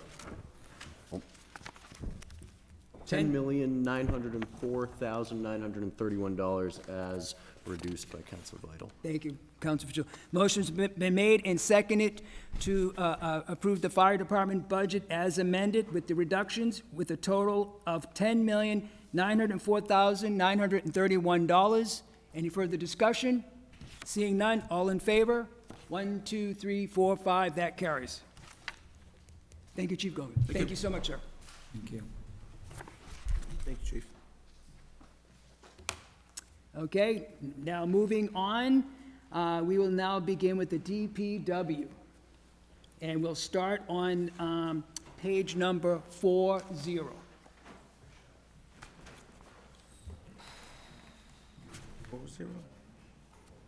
Mr. Chair, are we Council going to take Orr. an intermission at all, just for 5 minutes? Well, what we could do, I think Commissioner Scott was going to give us a little summary, if you want to take a little bit. Oh, sure. I mean, 'cause we were on a roll, but, okay. Okay, so, thank you, Councilman. Good evening, Commissioner Scott, thank you. And I know you wish to give a summary on your department? Sure. Just a quick, like you've just seen in the supplemental budget, the salaries, salary items are contractual, there's some bigger items, MWA water, the electricity and gas, and then the trash and recycling. Just to hone in on this, this is large this year because the contract started last July 1st. When, by the time the budget came down, we did not have the negotiation with them finalized. So we put some money in there, it wasn't enough. So what's happened is the trash and recycling, it's all kind of cyclical. We happen to have a good deal here, and then in 5 years, it gets adjusted. That was our adjustment. It got adjusted, and if you saw in mid-year transfer, I had to transfer $300,000 to it, and that is tracking now that's gonna work for the end. We just got our April bill, so that's gonna work. So this adjusts it for last year and gets it on track for next fiscal year.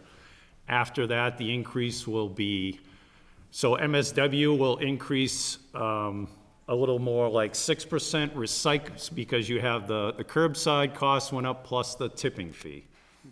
On recycling side, the tipping for recycling, or the cost of recycling, is stayed at $95 a ton. That hasn't changed. Several years ago, it went from 0 and then kept creeping up over the year to 95 a ton. That stayed steady now. The only thing that's happened in recycling is the collection rate has gone up. So going forward, the recycling will be going up roughly 4%, say, and trash like 6%, once this adjustment's done this year. So together, it's about a 5.5% going forward. So, and we have that for 5 years now. So there was a little pain to get that adjusted. We were riding high on a low tipping fee. Now our tipping fee is up towards the top where other communities are, but we've got that at a nice predictable rate for 5 years now, so I can certainly rest easy, but, so to give that clarification. Just to let you know, not that the fuel increase, I'm gonna be asking for a year-end transfer of $50,000. Diesel has gone up 60%, gas has gone up 50%. So if that was to remain in the budget with those rates, that would be a $200,000 increase to those line items, to that line item next year, just to keep that in mind. As far as the open positions go, we've made a real concerted effort, and a lot of my time has been taken doing interviews, especially for the general foreman positions that are extremely critical. Those are like hour-and-a-half, 2-hour interviews. We're really trying to get the right candidates, internal and external interviews on that. We put out a lot of offers, some which is interesting, at even the equipment operator. They're leveraging our offer. So it looks like towns are now starting to step up to, after they sign the offer, we've had 4 of them. They go back and leverage that and then stay where they are. So we've been making an exhaustive effort to try to fill these positions. I would say by the beginning of the fiscal year, we project that we'll be in maybe 5 openings by then, and we're gonna keep at it. We've had a lot of positions being left by retirement and other means, 9 since the January 1st. So it's kind of an attrition thing. We have 1 more retirement we know of. Joe Leatham at the drop-off center, he will be sorely missed down there. He's one of the factors, him and Gary Aker, to make that drop-off center what it is today. He'll be retiring in June, so he's pretty much the only one we know will be leaving in the near future. So just to give you a little update on that, and if you have any questions, I'd be happy to. Thank you, Commissioner. I will open it up to the finance team. We are on, as a reminder, we're on page 40, property and building maintenance. Any discussion? Councilor Fucillo. Thank you, Mr. Chair. Commissioner Scott, thank you for the presentation. Appreciate the overview of the department. I know we've had plenty of opportunities to work together over the year. Sure. I've been very grateful for the work that you guys have done. It's a team. Absolutely, absolutely. I know, just talking with the conservation officer, some other folks in the city, right, making a concerted effort to, electricity savings, natural gas savings. I know we made some upgrades to the high school.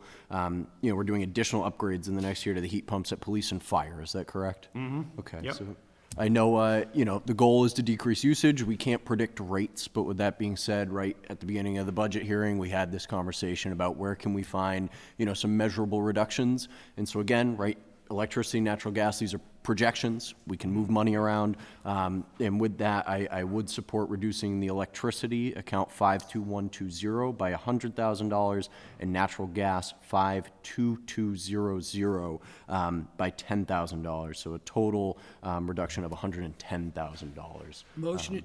to the property and building maintenance. Thank you, Councilor Fucillo. Motion has been made, and I will second that to reduce line item 52120 by $100,000 and to reduce line item 52200 by $10,000. Any further discussion? Seeing none, all in Mr. favor? Chair. Oh, Councilor. Sorry, give me a chance. Yeah, I've been there before, reducing those budget line items. I have a feeling, and again, it was to make sure we continue with conservation measures, and the building department explained some of the work being done. I just don't see that going down, but if you have to come back to us, you do. I can't support it, knowing the cost of fuel. We see it at our own homes. I mentioned that already. If you haven't seen an increase in your electric or gas bill, then you don't have the gas and electric I'm getting. And diesel fuel you just brought up, I heard that too. I can't support that, knowing what's happening. We're not being realistic with the real world right now. Thank you, Mr. Chair. Thank you, Councilor. Mr. Chair, President Ossing. I'll yield to Council Doucette. Councilor Doucette. Thank you. Thank you much, Mr. Chair. Just a couple of things. There's been constant work trying to get solar panels onto the schools and public buildings. Considering the issues we have, with the cost of electricity, the more panels we get deployed, what about, putting solar panels on landfills, or something like that? Have you guys looking into that at all? The more energy we can generate, the less energy we need to buy, at the end of the day. Yep. So, is there any plans or anything looking forward to that? Not, and we're always looking at buildings, so like the new Riches School will have that. The Goodnow had it. We've put them on the existing schools whenever it's practical. We'll keep looking at it. The deals aren't as good as they were before. We have direct metering on several of the schools. We also have solar agreements for solar down in Texas. So we're always looking at that, yes. And we're making sure that certainly the new buildings that go in leverage as much energy savings as they can. As far as landfills, you got the Hudson Street, that's a open space area there. The side that is open is north facing going Right, so it's not down, the- so the other landfill at the east plant, we could look at, but we'd have to investigate, I would say, more things with the landfill before we go down that Okay. route, but. Okay, thank you. Yep. Thank you, Councilor Doucette. President Ossie. Thank you, Mr. Chair. So, yeah, if my math is right, 15 open positions, if I counted all the ones that are on the sheet. So I just did the simple math, put the salary ordinance to each one, so I come up to about $1.1 million of open positions in the DPW. We have this discussion every year. I want you to fill them as soon as you can, and I recognize the hard time you have filling them. But again, to Council Orem, we move money around, and it's through the underutilization of salary. So to tell people we're gonna go, no one wants to cut a position, but this is the easiest way to do it. Take a little out of gas, a little out of electricity in both accounts, and we move money around. Look at what I sent you today on your desk, and look at how we did this year. We covered it all, and the world's still turning, and we're still $1.1 million under in salary. It's gonna be this, I'm gonna have the same conversation with you a year from now, all right? So to sit there and say, I can't because it's getting expensive, we're entering a new contract for electricity, correct? Nope. Doesn't that start in December, the electricity? Oh, yes, that is when the new contract starts, correct? Is the rate higher or lower than the current one? Lower. I'm trying to appease my 3%. counselor over here, that the world will not come to an end. So, That's the supply side, so. Yep. Yeah. yep.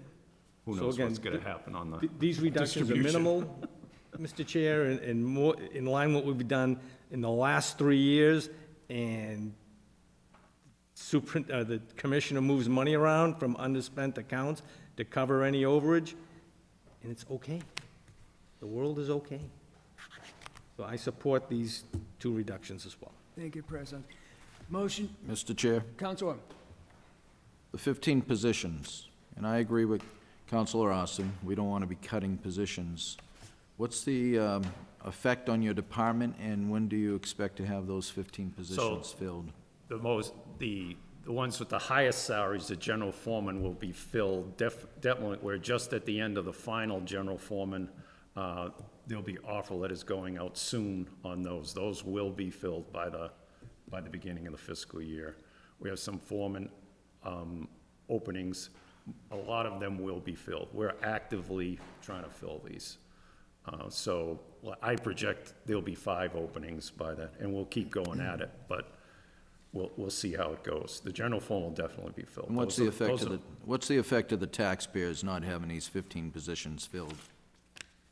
As a taxpayer, I'm not as a clear what you're- resident, what's the effect? Is DPW having to backlog some work? That's what I'm curious Yeah, about. we just, like we do we put more overtime, sometimes we contract things, sometimes we reprioritize projects. And again, if you look at DPW, it's a very dynamic, so, we just lost the pump at the Maple Street pump station, sewer pump station. That stuff happens right up to the end of the fiscal year, so we adjust to it, it depends what kind of year. Look at snow and ice, Now we're up in the $3.2 million range. We adjust. So if that was in our budget, we'd adjust and reprioritize something else, so. And again, the question I have is what I mentioned. We know maybe electricity may go down a little bit, but not, that's the supply side. How about gas? Gas Natural has gone gas. up by, somewhere probably 9–10%. I'm just trying to be realistic on this floor here. You know, it's not all about me, Counselor Ossing. It's about being realistic. And I know sometimes it looks good to say, hey, I lowered this, but I would say to the DPW and all the departments, key factor here, we may see you in the middle of the year if we're trying to cut your budget now and then you need that money later. And I have a feeling, especially with energy cost, we're gonna be seeing you again if that's gonna overrun the budget. And it's ridiculous, not just this city, how we budget snow and ice. It's ridiculous. 4 million and we only budgeted $1 million. We're not the only city that does that as a town, but it's a ridiculous formula. It's just so you can pay me later. Well, let's be realistic about what we're doing now to our residents, to our taxpayers. Thank you, Mr. I'm going Chair. to go to Council Preciado. Good afternoon. I just had a quick question about employee retention. So you have 14 vacancies right now. Are those new vacancies like throughout the last year, or have they been ongoing? So there's been 9 since January 1st. Okay. And is For there various reasons. Okay, not I'm hoping not salary based or Well, potentially. I don't think Council Navin wants to hear it, but couple MWRA went to MWRA, so.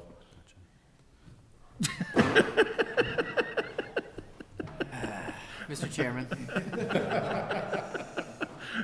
Some have moved for opportunities. Okay. We've had a good amount of retirements, and there's other reasons too. All right, I was just curious about, you know, if we as a city are competitive with our pay and to have such a big hole in our DPW. We had a point where we were trying to align that general foreman, that was an important thing, and then we had the negotiations lagging, so our rates weren't as high, so we're trying to attract on those key salaries that are 2 years, you have 6% less than you're competing on others. So now we're up there, now we're hitting it hard, we're advertising, we're spending the money to advertise on MMA and stuff, and we're really hitting it hard now, so. If I could add, so Mr. and I want to add this, so thank you, Mr. Chair, through you. We worked really hard with, the commissioner worked really hard on the language with the collective bargaining to ensure the foreman and that role is so critical regarding seniority. So now that we have that language in there, now it will be a waterfall effect, because now that language is in there, and that was our focus point, is to get those key positions hired first. And then, so my goal is to get as many positions possibly filled, now that with that correct language is in their contract. Understood. Thank you so much for the answer. Thank you, Mr. Mayor. Council Doucette? Thank you very much, Mr. Chair. I was just looking through the list. How many buildings have used heating oil still? Do you know, like? I don't. You know, I'm just looking at it, it's still out there. Yeah, are we? I wouldn't know. Okay, no, I was just curious. I don't think that many. Yeah, I'm curious which ones are still there, because those would be identified, the ones. I mean, you could look at the budget, it's not, a lot of that's for generators and stuff, it's not, Well, it's heating oil, not drawing a diesel. blank. Okay. The ones with the heating oil would be the ones most likely to go for heat pumps and stuff like that. So that, I was just thinking as a way to save money, you know, to address it that way. But, you know, I think overall, you know, you guys definitely manage the situation as it is. So, thank you. Thank you, Council Doucette. No further discussion. Motion has been made and seconded to reduce line item 52120 by $100,000 and line item 52200 by $10,000. All in favor? 1, 2, 3, 4. All opposed? 1. It carries. Mr. Chair? Council Pacillo. Thank you, Mr. Chair. Move to approve the property and building maintenance budget by, with the reductions in the amount of $4,409,385. Thank you, Councilor. Motion has been made and seconded to approve the property and building maintenance budget with the reductions, with the total amount for the budget of $4,409,385. All in favor? 1, 2, 3, 4, 5. It carries. Moving on to page 67, which is the maintenance of schools. Page 67.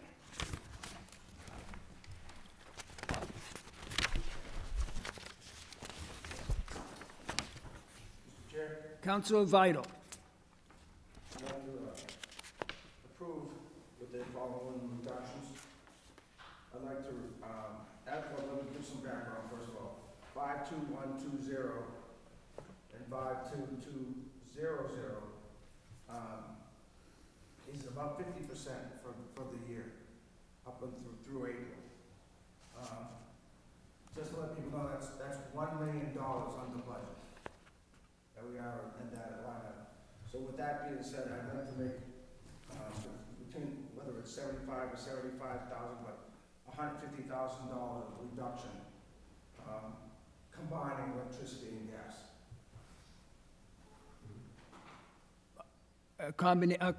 Okay. So 75,000 for electricity, 52120, 75,000 for gas, 52200. Okay. Motion has been made to reduce line item 52120 to 75,000, and to reduce line item 52200 by what number? 75,000 as well. 70. Reduction of 150,000. Oh, it would be a total of 150,000. Do I have a second on that? Does not carry. Councilor Ficillo. Mr. Chair, thank you, Mr. Chair. Councilor Vital, I'm with you. You know, I do think we need to make reductions to electricity and natural gas. I would propose that we alter it just slightly, right, as you can see. Commissioner, I appreciate it, looking for a 10% increase into these two accounts. I think we should probably match what we did with the maintenance of municipal buildings and other property, just for the fact that, right, the natural gas account is looking for about a $54,000 increase from the last fiscal year, so $75,000 reduction in that account, I fear, is taking us back a little bit compared to where we are. So in that case, I would move to reduce the electricity accounts of 52120 by 100,000, introduce natural gas 52200 by 10,000. Thank you, for a grand total of 110,000. Thank you, Councilor Ficillo. Motion's been made, and I will second that to reduce line item 52120 by $100,000, and to reduce line item 52200 by $10,000. Any further discussion? Seeing none, all in favor? 1, 2, 3, 3. All opposed? 1, 2. It carries.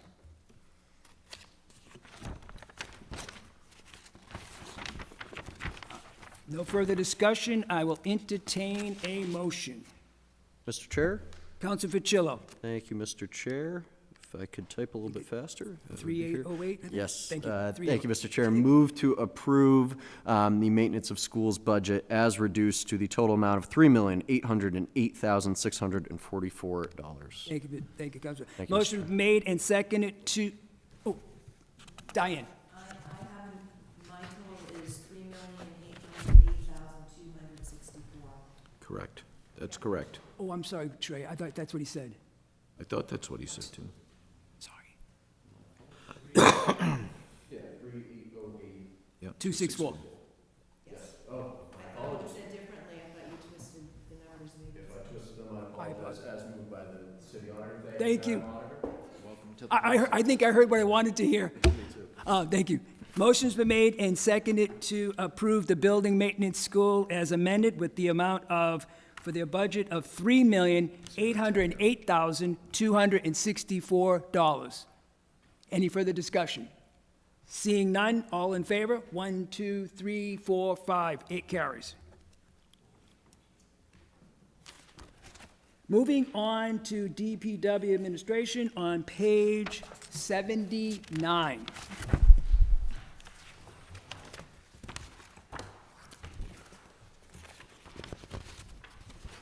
This is administration. I have no questions on that. Mr. Chair? Councilor Ficillo. Thank you, Mr. Chair. Thank you, Commissioner Scott. I know just in working together in collaboration, just looking at these salaries, I have no questions, no comments, and with that, move to approve the DPW administration budget as proposed to us. Motion has been made and seconded to approve the DPW administration budget as submitted. Any further discussion? Seeing none, all in favor? 1, 2, 3, 4, 5. That carries. Moving on to DPW engineering on page 81. Council Vital. I'd like to approve the DPW engineering budget with the following reductions. 51310. As of 51310, overtime regular, it's at 47% in April. I'd like to reduce that by $2,000. And then I also, on the following page, environmental compliance, that's at 28% as of April. I'd like to also reduce that by $2,000 for a total reduction of DPW engineering of $4,000. And what line item was that? 51310, 2,000, and 57830. I got the 51310 overtime. Yep. And 57830, and it's on the next page, environmental compliance. By? That's another 2,000. By 2,000. For a total of $4,000 reduction. Thank you, Councilor Vital. Motion has been made to reduce line item 51310 to $2,000, reduce by $2,000, and line item 57830 to reduce that by $2,000. Is there a second? Second. Motion has been made and seconded to reduce line item 51310 and to reduce 57830. Any further discussion? Councilor Fucillo. Thank you, Mr. Chair. Just wanted to highlight, good catches, Councilor Vital, right? Just $4,000 in grand total here, but in looking over at those accounts, really quick, bear with me, I apologize. Right, seeing that we have underspent the temporary part-time help, I feel that the $2,000 will not make a significant impact on services, but just want to check with you, Commissioner. Also, right, again. Right now, it's not filled. Okay.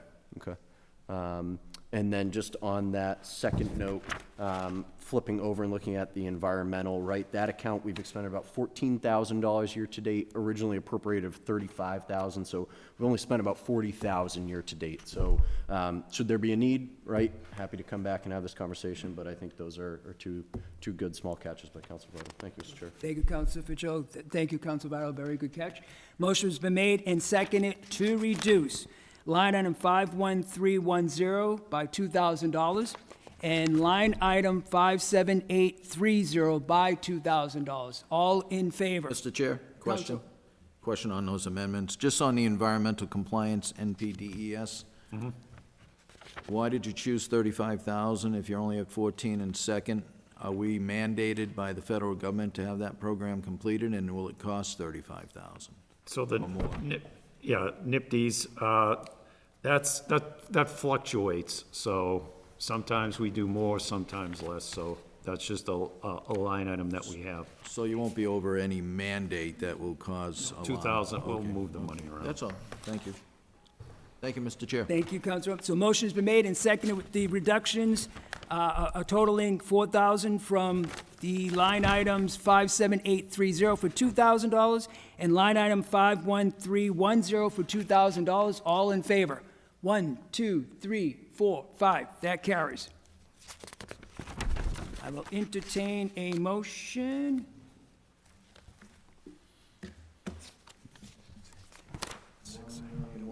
$694. A motion that. Okay, motion has been made and seconded to approve the engineering budget with the reductions for a total budget of $1,168,694. Any further discussion? Seeing none, all in favor? 1, 2, 3, 4, 5. Thank you, Councilor Orm. Moving on to page 84, snow and ice. Snow and ice. I know Council Orm was vocal on this. and- Yeah, I've already had my say on it. That's it. I don't want to waste any more time with that. Mr. Chair? Council Pacello. Thank you. Move to approve the snow and ice budget. Motion has been made and seconded to approve the snow and ice budget as submitted. Any further discussion? Seeing none, all in favor? 1, 2, 3, 4, 5. That carries. Okay. Moving on to DPW streets on page 86. Mr. Chair, Council Vital.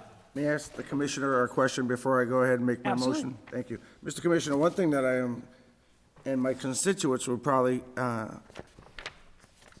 want to know as well, is on line item 55,400, sidewalk maintenance. Yep. We're at 48% at the end of April. Right, so what happens, so these percentages are difficult to explain, much like the electricity.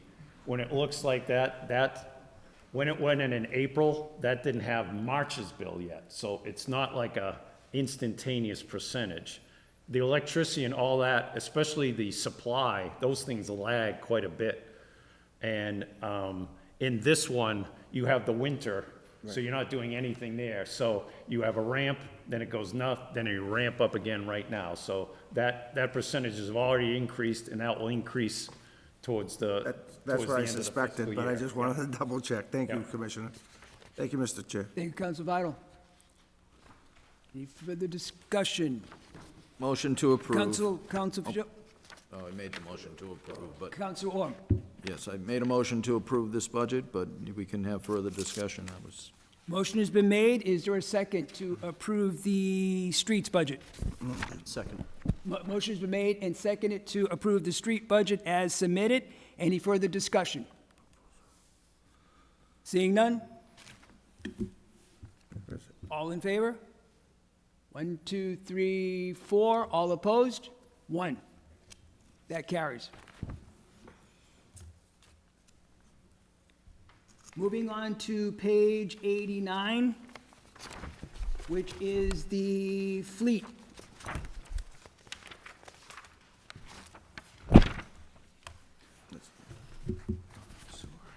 Mr. Chair? Council Ficillo. Thank you, Mr. Chair. Just a quick question, Commissioner. Just looking at,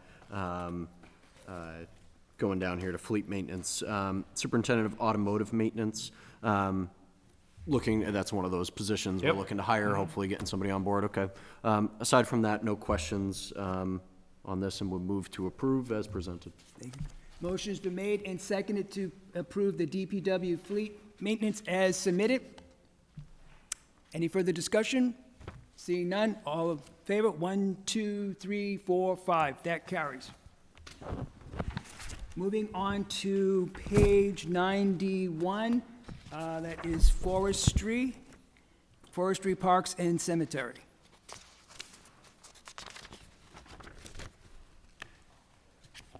No further discussion. I will entertain a motion. Mr. Chair? Council Ficillo. Thank you, Mr. Chair. No comments or questions here. Move to approve the DPW forestry budget as presented. Motion's been made and seconded to approve the DPW forestry budget as presented. Any further discussion? Seeing none, all in favor? 1, 2, 3, 4, 5. That carries.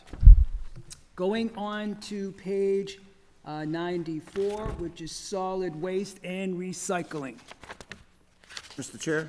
Council Vital. Another question for the Commissioner. Commissioner, is hazmat collection day, is that yet to happen? So the second one just happened, we're just starting to get the invoices now. So, okay, so it's at 50% at the end of April, but that's gonna be spent by, That was the fall one, and now we just. Got it. We just had the spring one, so that'll be the rest of it. thank you, Commissioner. Yep. Thank you, Council Vital. If no further discussion, I will entertain a motion. Mr. Chair? Council Ficillo. Move to approve as presented. Motion's been made and seconded to approve the solid waste and recycling budget as submitted. Any further discussion? Seeing none, all in favor? 1, 2, 3, 4, 5. That carries. Now moving on to sewer service fund on page 132.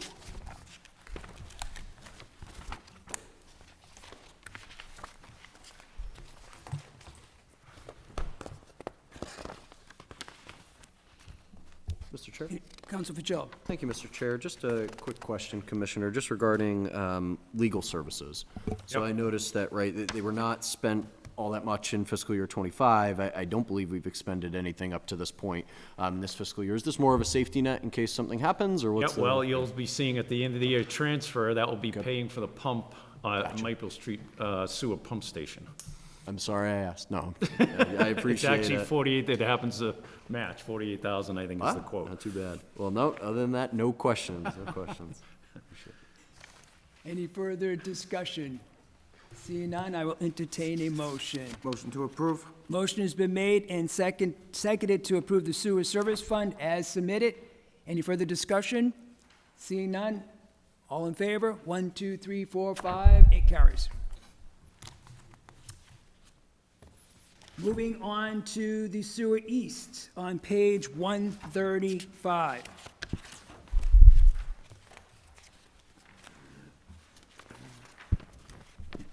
Mr. Chair? Counsel Fitzgerald. Thank you, Mr. Chair.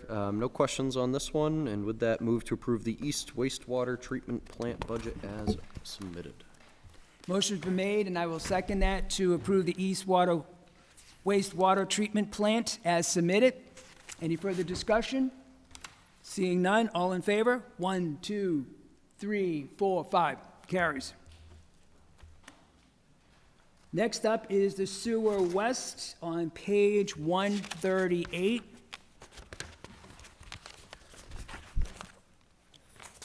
Mr. Chair? Counsel Fitzgerald. No questions here either. Move to approve the wastewater treatment plant as presented. Motion's been made, and I will second that to approve the West Waste Water Treatment Plant as submitted. Any further discussion? Seeing none, all in favor? 1, 2, 3, 4, 5. That carries. Now going down to Water Enterprise Fund on page 15. Oh, yeah, thank you, Heather. So the Solid Waste Sludge Fund is not funded as of now anymore. That was a couple years ago, I think that Yep. started. So yeah, I should have mentioned that to you. Thank you. You're welcome. You're welcome. So next up is the Water Enterprise Fund on page 156. Chair. Oh, I'm sorry. Mr. Chairman? Council Navin. Thank you.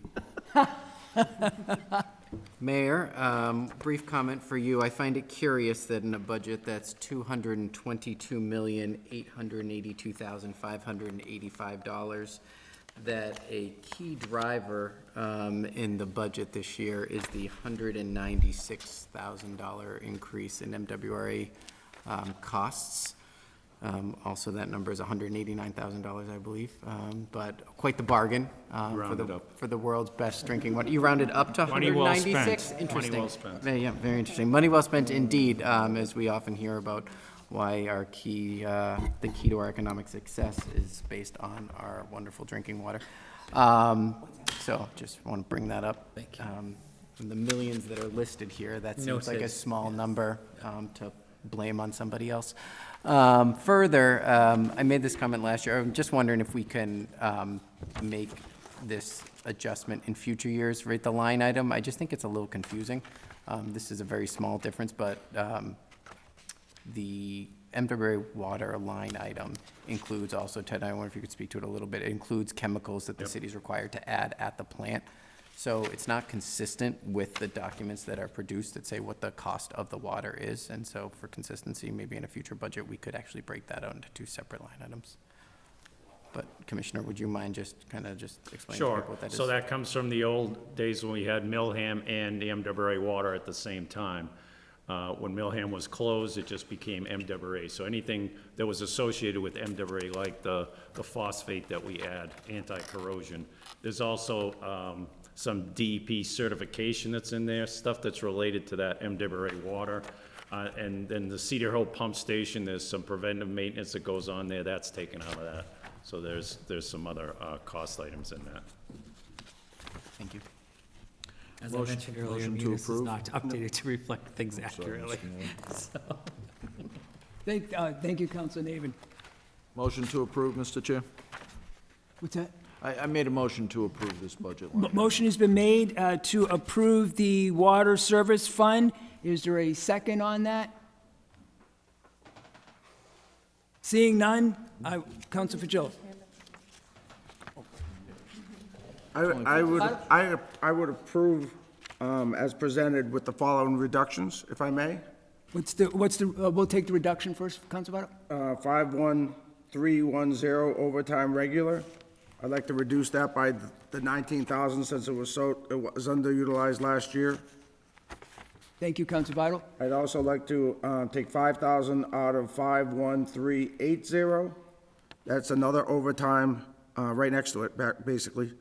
Yep. It's only $10,000. It's a $20,000 budgeted, but I would like to reduce it by $5,000.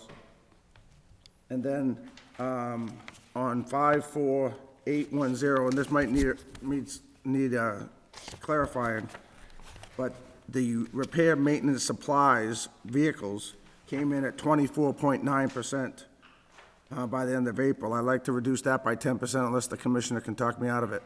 And what line item was that, Counsel Vital? 54810. How much? As of the end of April, was 25% utilized.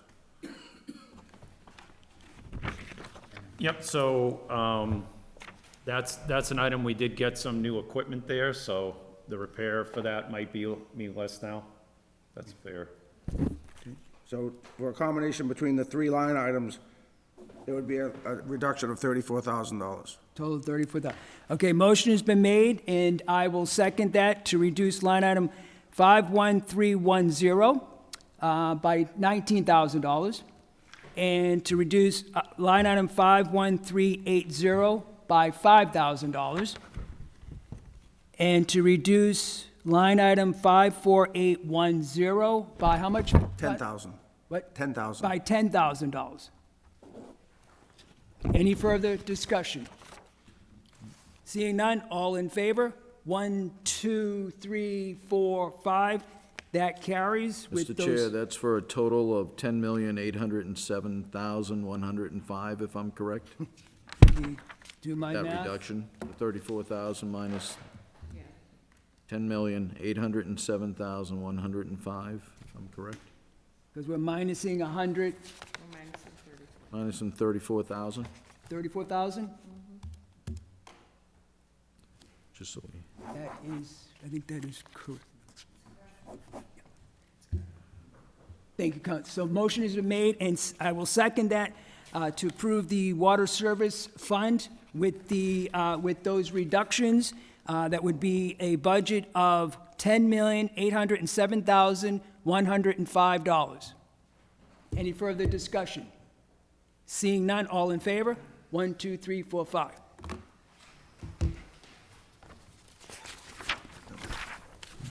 Okay, that should conclude the DPW. And then now we can start with the yellow-coded ones on page 25. Thank you, councils. Thank you, Commissioner. Thank you, Commissioner. Thank you, because it went blank. Thank you. Thanks. Okay, so we will begin on page 25, which is tax title and foreclosures. Approve as submitted. Motion has been made and seconded to approve the tax title and foreclosures budget line item as submitted. Any further discussion? Seeing none, all in favor? 1, 2, 3, 4. Counsel Orm? Motion to approve the tax title and foreclosure. Motion carries 5-0. Next up is on page 43, which is other insurance. Mr. Chair, Counsel Fitzgerald. move to approve as presented. Motion's been made, and I will second that to approve other insurance line item as submitted. Any further discussion? Seeing none, all in favor? 1, 2, 3, 4, 5. That carries. Going on to page 45, which is retirement.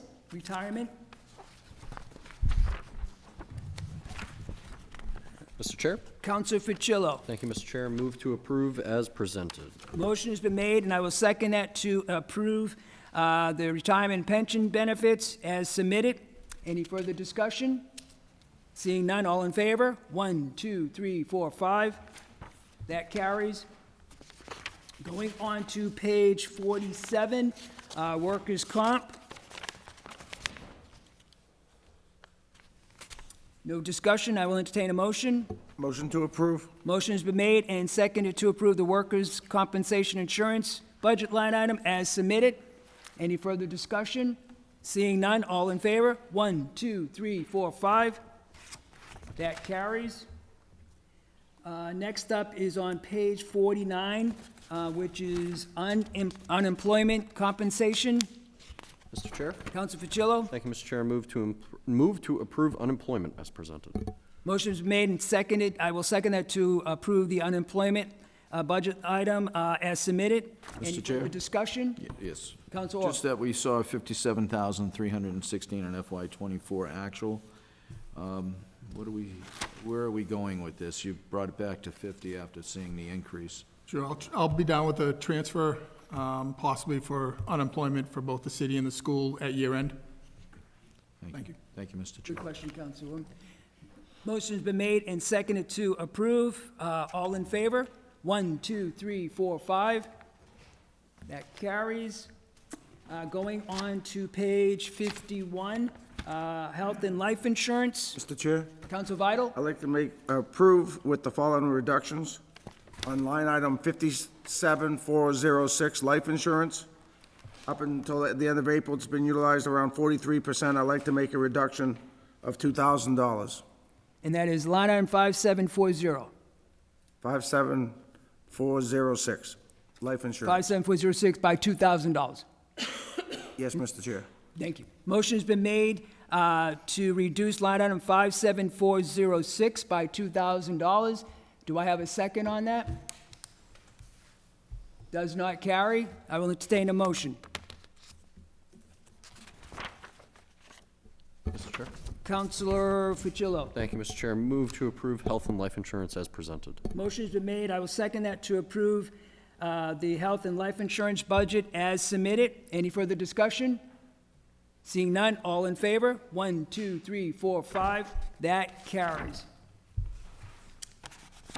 Going on to page 53, other general government. Mr. Chair, Just get my page 53. 54, page 54. Starts on page 53, yes. Yeah, a motion for approval for point of discussion. So motion to approve, but I have a question. Motion has been made to approve other general government budget item as submitted. Do I have a second on that? Does not carry. I will have further discussion. Councilor Fucillo. Thank you, Mr. Chair. As we discussed kind of at the beginning and as we talked throughout this budget process, right, I think reserve for salaries is another one of those line items that we can take a look at when we're looking to make some significant reductions to the budget, right? You know, in my opinion, right, we can do that transfer, we can have these conversations if it comes to it. You know, reducing the budget now, right, it lowers taxes to be paid on the residents. I think this is a critical line item for us to take a look at. So with that, would move to reduce reserve for salaries, account number 57820 by $200,000. Motion has been made, and I will second that to reduce line item 57820 by $200,000. Any further discussion? Councilor Orm. If we could hear from the comptroller or the mayor on that request to reduce what we spent so far. We're talking about 57820 line item? 57820. Yeah, they already reduced it by 342 from the FY '26. I'd like to hear what's going on here. Why is it, if we're going to reduce it another 200,000, where do we stand and what do you expect? It will be tight. We have quite a few retirements that are coming down that we know of that other departments cannot absorb. But I mean, it is what it is, and we may have to come back for a transfer. I think the comptroller can speak to it. So we also have Yeah?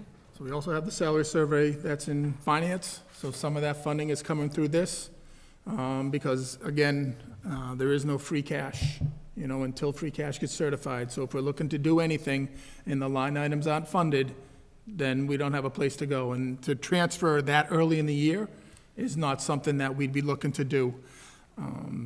You can see the retirements, as my schedule said, there's 2 retirements for fire, 2 retirements for police. There's a city hall retiree, unfortunately, from my perspective, but it is what it is. And then the salary survey is what's been put into that line item. Based on that answer, I cannot support that reduction. Thank you. President Austin. So last year, we reduced it by $700,000. In case you weren't listening, $700,000. The world we reduced it by $700,000, and it worked out just fine. Why? There's underruns in salary items. There just is, folks. I mean, to sit here and say we're going to approve all this money, knowing we're not spending all this money, is a disservice to the taxpayer. We're sitting and saying, we're going to tax you anyway. I hear what the comptroller's saying, free cash isn't certified till September. Guess what? We're not going to spend that money before September. All right? And if we needed to spend money, we've got $28 million sitting in stabilization account. So free cash needs 6 votes, stabilization makes 8. So to say, and I respect you, Brian, but to say we don't have free cash to move, I can move stabilization just as quick as free cash. It's just a matter of 6 or 8 votes. So reducing this now is not an issue. Will the comptroller and mayor and sweat it out a little bit? Okay, we're paying them well, let them earn their money. I'm okay with that. That works. We'll find ways. We have not shot down a transfer on this council with me as president that I can remember. Everything they've asked for, they've gotten. Lower the budget to lower the taxes. If they want more money, they'll come back and ask for it. Don't just carte blanche give it to them because they say they need it. You haven't heard a department head up here say they don't need the money. Of course they do. No one says, well, who's looking out for the taxpayer? That's our job. And our job should be to say, we can take $200,000 out of that, and the city will be just fine. Thank you, Mr. Chair. Thank you, President Austin. Motion has been, If I can. Brian, yeah, absolutely. So, Councilor Austin and I, we see things similar most of the time, and even I think on this somewhat. However, I would not be looking to take from stabilization for this type of item. Stabilization is a one-time revenue shortfall is how I look at stabilization. This is not a revenue shortfall. This is an expense shortfall. So again, I look at stabilization from a revenue shortfall perspective. If we're not getting our license permit fees, then I'm probably looking, hey, I need stabilization to balance the budget. And that's how I look at stabilization. Also, with the big bond issues we have down the pipeline, I would be concerned about taking anything out of stabilization at this point in time also. So I'll count it. So we would not be taking it out of stabilization. I was offering another. We are $2 million under in salary. No one wants to cut a position. I get it. You heard Ted say he's going to hire. Let's have this discussion on July 1 and see how many of those positions are filled. They're not going to be filled. He's trying his damnedest, but they're not. Every year I sit here and I say the same thing to all of you. We're going to underrun salary. We are $1.1 million as of right now under salary in the fiscal year 26, and that's on top of $800,000 we moved in mid-year transfers. So almost $2 million we're not spending. And everybody's okay with saying taxpayers go make up for it? We can pay for it. The comptroller and the mayor know they're not going to put up a fight because they know they can find the money for it. So don't politicize it. Do what's right for the taxpayer. Make the adjustment. Thank you, Mr. Chair. If I could add to that, I think we'll obviously make do, but my fear and concern is that if this reserve for salary is getting cut to this level, I would just hope that you would all keep an open mind for the salary study that we worked very hard on submitting to all of you. So my concern is that if this is cut, then that means that finance will not take up that salary study. for the future of this city and to, as you heard from the commissioner, people are accepting jobs and utilizing that to their advantage to get more money. My concern is as people retire over the next few years, we are not competitive with our salaries. That's why we worked very hard on that salary study. So if you do cut it to this, which I respect, I just hope that you keep an open mind for that salary study to ensure that the people that are working here get a competitive salary. That's my 2 cents. Mr. Chair, Council Vital. I just want to reiterate what what the president said and put a number to it, right? So last year, but right now, with the cuts we made tonight and with the tax increase we had last year and the tax increase we'll have this year, the average house in Marlboro will pay $1,000 more in property tax. $1,000 increase over 2 years in property tax, the average household. So Mr. Mayor, I appreciate what you're saying about the salary surveys and so forth and so on. But tell that to the seniors who now have to sell their house and go live in a mobile park. Or tell them to a working hard family who can't afford food, and then they get another $400 increase, not Sure. property tax and an increase. And if So- I may, Mr. Chair, through you, I would counter that by saying that if we don't have the correct people in the position because we're not paying adequately, we spend $4 million in free cash because we didn't have the right comptroller. The previous DPW commissioner, there's a lot of things that we're paying for in the long run, only because we're not paying and attracting the right candidates. So in the long run, it hurts us more than what we can do now. And that's my job, is to advocate to make sure the city is running the best it possibly can, efficiently and effectively with the correct people. So if you don't pay them correctly, then we will get the candidates that will not have the knowledge, and then we are further down than we were before. I've seen it before in my business. I've seen it, walked into it now. And I'm not being on a soapbox, but I'm just saying, I just want you to keep an open mind for that salary study if this goes through. That's all I'm asking for, is just keep an open mind. We can talk about it in in-depth conversation. I'm happy to have that conversation. But there was a lot of work with the comptroller, with human resource, with that study that was paid for through a grant. Why aren't we utilizing it to its full potential? That's all. Mr. Chair. Thank you, Mr. Mayor. Councilor. I just want to thank the mayor and the professionalism of our comptroller. This is their job. This is what they do. They're telling us the facts. I want to see a staff that is educated and paid properly. Without that, mistakes will happen. You want to see insurance costs go up? That could happen. Again, I agree with Councilor Vital. We need to look at ways to raise money or have funds to help our seniors. I don't disagree with him. But I don't think that's applicable to what we're talking about right now. Thank you, Mr. Chair. Thank you, Councilor. Motion's been made and seconded to reduce line item 57820 by $200,000. All in favor? 1, 2, 3, 4. All opposed? 1. That carries. I will entertain a motion. I think it should be $1,250,000. Thank you. Thank you, Mr. Chair. Council Fitzgerald. Thank you, Mr. Chair. Move to approve with the reduction to get to $1,250,000. Thank you, Councilor. Motion has been made, and I will second that to approve other general government with the reduction, with a total budget of $1,250,000. Any further discussion? Seeing none, all in favor? 1, 2, 3, 4, 5. That carries. Now, moving on to school support on page 69.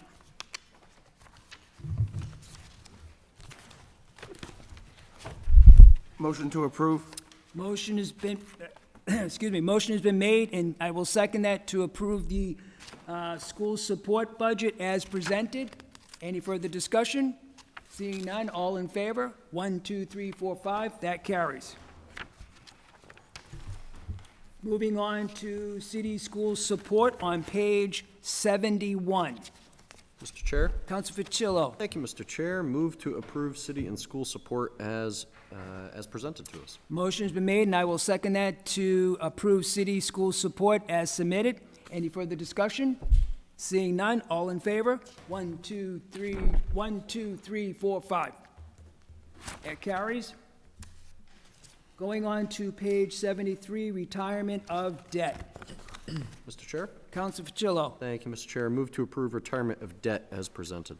Motion's been made, and I will second that to approve the retirement of debt as budget as submitted. Any further discussion? Seeing none, all in favor? 1, 2, 3, 4, 5. That carries. Going on to page 75, long-term debt interest. Mr. Chair, Counsel Vital. move to approve. Motion's been made, and I will second that to approve the debt interest on the school as submitted. Any further discussion?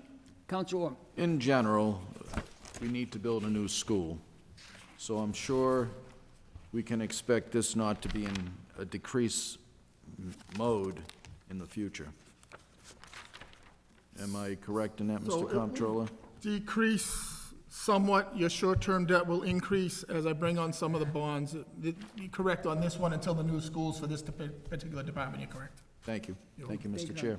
Motion is made and seconded to approve. All in favor? 1, 2, 3, 4, 5. That carries. Now moving on to retirement of debt on page 114. Mr. Chair. Counsel Fitzgerald. Thank you, Mr. Chair. Move to approve retirement of debt as presented. Motion's been made and I will second that to approve the retirement of debt budget as submitted. Any further discussion? Seeing none, all in favor? 1, 2, 3, 4, 5. That carries. Moving on to long-term debt interest on page 116. Mr. Chair, Counsel Vital. motion to approve. Motion's been made, and I will second that to approve the long-term debt and interest budget as submitted. Any further discussion? Seeing none, all in favor? 1, 2, 3, 4, 5. That carries. We won't go to the capital project on page 1118 because that is not funded. We will go to retirement and pensions on sewer on page 120. Mr. Chair. Counsel Fitzgerald. Thank you, Mr. Chair. Move to approve retirement and pensions. Motion has been made, and I will second that to approve retirement and pension benefits in the budget as submitted. Any further discussion? Seeing none, all in favor? 1, 2, 3, 4, 5. That carries. Going on to workers' comp sewer on page 122. Mr. Chair, Councilor Vital. motion to approve. Motion has been made, and I will second that to approve the workers' compensation for the sewer budget as submitted. Any further discussion? Seeing none, all in favor? 1, 2, 3, 4, 5. That carries. Going on to page 124, health life insurance. And on the sewer enterprise fund, Mr. Chair. Counsel Fitzgerald. Thank you, Mr. Chair. Move to approve health and life for sewer. Motion's been made, and I will second that to approve the health and life insurance from the sewer as submitted. Any further discussion? Seeing none, all in favor? 1, 2, 3, 4, 5. Going on to page 126, sewer and other general government. Mr. Chair. Counsel Fitzgerald. One super quick question. I think in looking at this year's budget, 58891, it was 58890. It was bond issue expense. Now it's loan origination fee. Is that just some, is there a change there? What is the change there? It's just that Yeah. in this department, that's what I think what it is. Okay, You know, the other gotcha. one, it's an old, it's Sure. depending on how old, when they were established originally, what they carried forward. All good. Thank you, Mr. Chair. And with that, move to approve the sewer other government. Thank you. A motion's been made. I will second that to approve other general government in the sewer department in the budget as submitted. Any further discussion? Seeing none, all in favor? 1, 2, 3, 4, 5. That carries. Going on to page 128, retirement of debt. Motion to approve. On page 128, motion has been made and seconded to approve the retirement of debt budget line item as submitted. Any further discussion? All in favor? 1, 2, 3, 4, 5. That carries. Going on to long-term debt interest on the sewer, page 130. Motion to approve. Motion has been made, and I will second that to approve the long-term debt interest on the sewer budget as submitted. Any further discussion? Seeing none, all in favor? 1, 2, 3, 4, 5. That carries. Going on to long-term debt interest on page 130. I'm sorry, we do what? Retirement pensions and water, 144.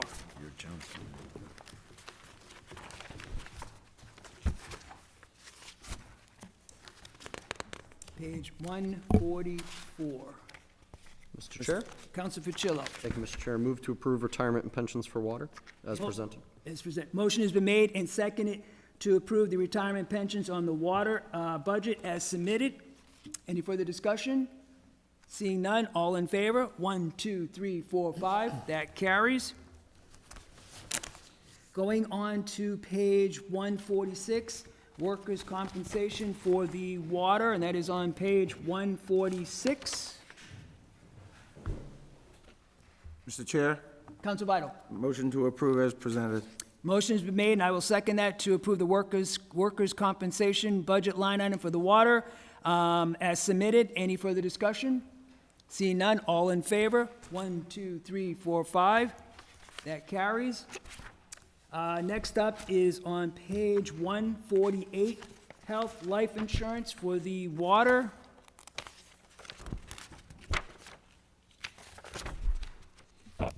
Mr. Chair? Counsel Fucillo. Thank you, Mr. Chair. Move to approve the health life insurance for water as presented. Motion has been made. I will second that to approve the health life insurance for the water budget as submitted. Any further discussion? Seeing none, all in favor? 1, 2, 3, 4, 5. That carries. Moving on to water, other government on page 150. Motion has been made, and I will second that to approve the other general government in the water fund as submitted. Any further discussion? Seeing none, all in favor? 1, 2, 3, 4, 5. That carries. Going on to page, retirement of debt in water, page 152. Mr. Chair, 152. Counsel Vital. I'll make a motion to approve as presented. Motion's been made, and I will second that to approve retirement of debt on the water budget as submitted. Any further discussion? Counsel Doucette. Thank you very much, Mr. Chair. I missed some of the other conversations about this. How long are these bonds? Are they typically 20-year, 30-year? I mean, are they different in these categories? Are they different durations, or? So most of them are 20-year bonds when you're dealing with water. Some are 10-year, most are 20-year.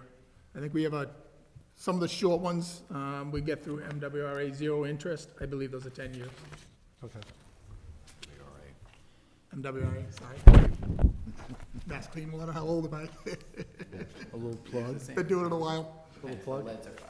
The leads are fair. The lead safe, yeah. Yeah, but that's all taken care of, right. Thank you. Thank you. So motion has been made and seconded to approve. All in favor? 1, 2, 3, 4, 5. That carries. And going on to the last item is long-term debt interest of water on page 154. Motion to approve. Motion is made, and I will second that to approve the long-term debt and interest water as submitted. Any further discussion? Seeing none, all in favor? 1, 2, 3, 4, 5. That concludes the review of the FY 2027 budgets, proposed budget submitted by the mayor. At this point, I will take a 5-minute recess, and we will recalculate and then convene back.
Your 20 microphone. We have completely reviewed the 2027 budget submitted by the mayor, and we will include the reductions in the total amount. And at this point, I will entertain a motion to approve. to approve the FY 2027 budget Yeah, for in the amount of, $222,372,585. which represents a reduction, total reduction of $510,000. Motion's been made, and I will second that. Motion's been made and seconded to approve the proposed fiscal year 2027 operating budget in the amount of $222,372,585, which represents a reduction of $510,000. Any further discussion? Mr. Councilor Chair, Biden. what's the increase? The final increase? The total budget? The total budget is... Percent, I'm sorry, what's the percentage increase? About 4%. 4%, thank you, Mr. Chair. 39999. We were getting that 999, yes. 999. I'd like 3999 more, thank you. So motion has been made and seconded. Any further discussion? Seeing none, all in favor? 1, 2, 3, 4, 5. Motion carries 5-0, and we are completed, and I will entertain a motion. Motion to adjourn. Motion has been made and seconded to adjourn. All in favor? 1, 2, 3, 4, 5. We are adjourned at 9:30 PM. Thank you. Thank you, everyone.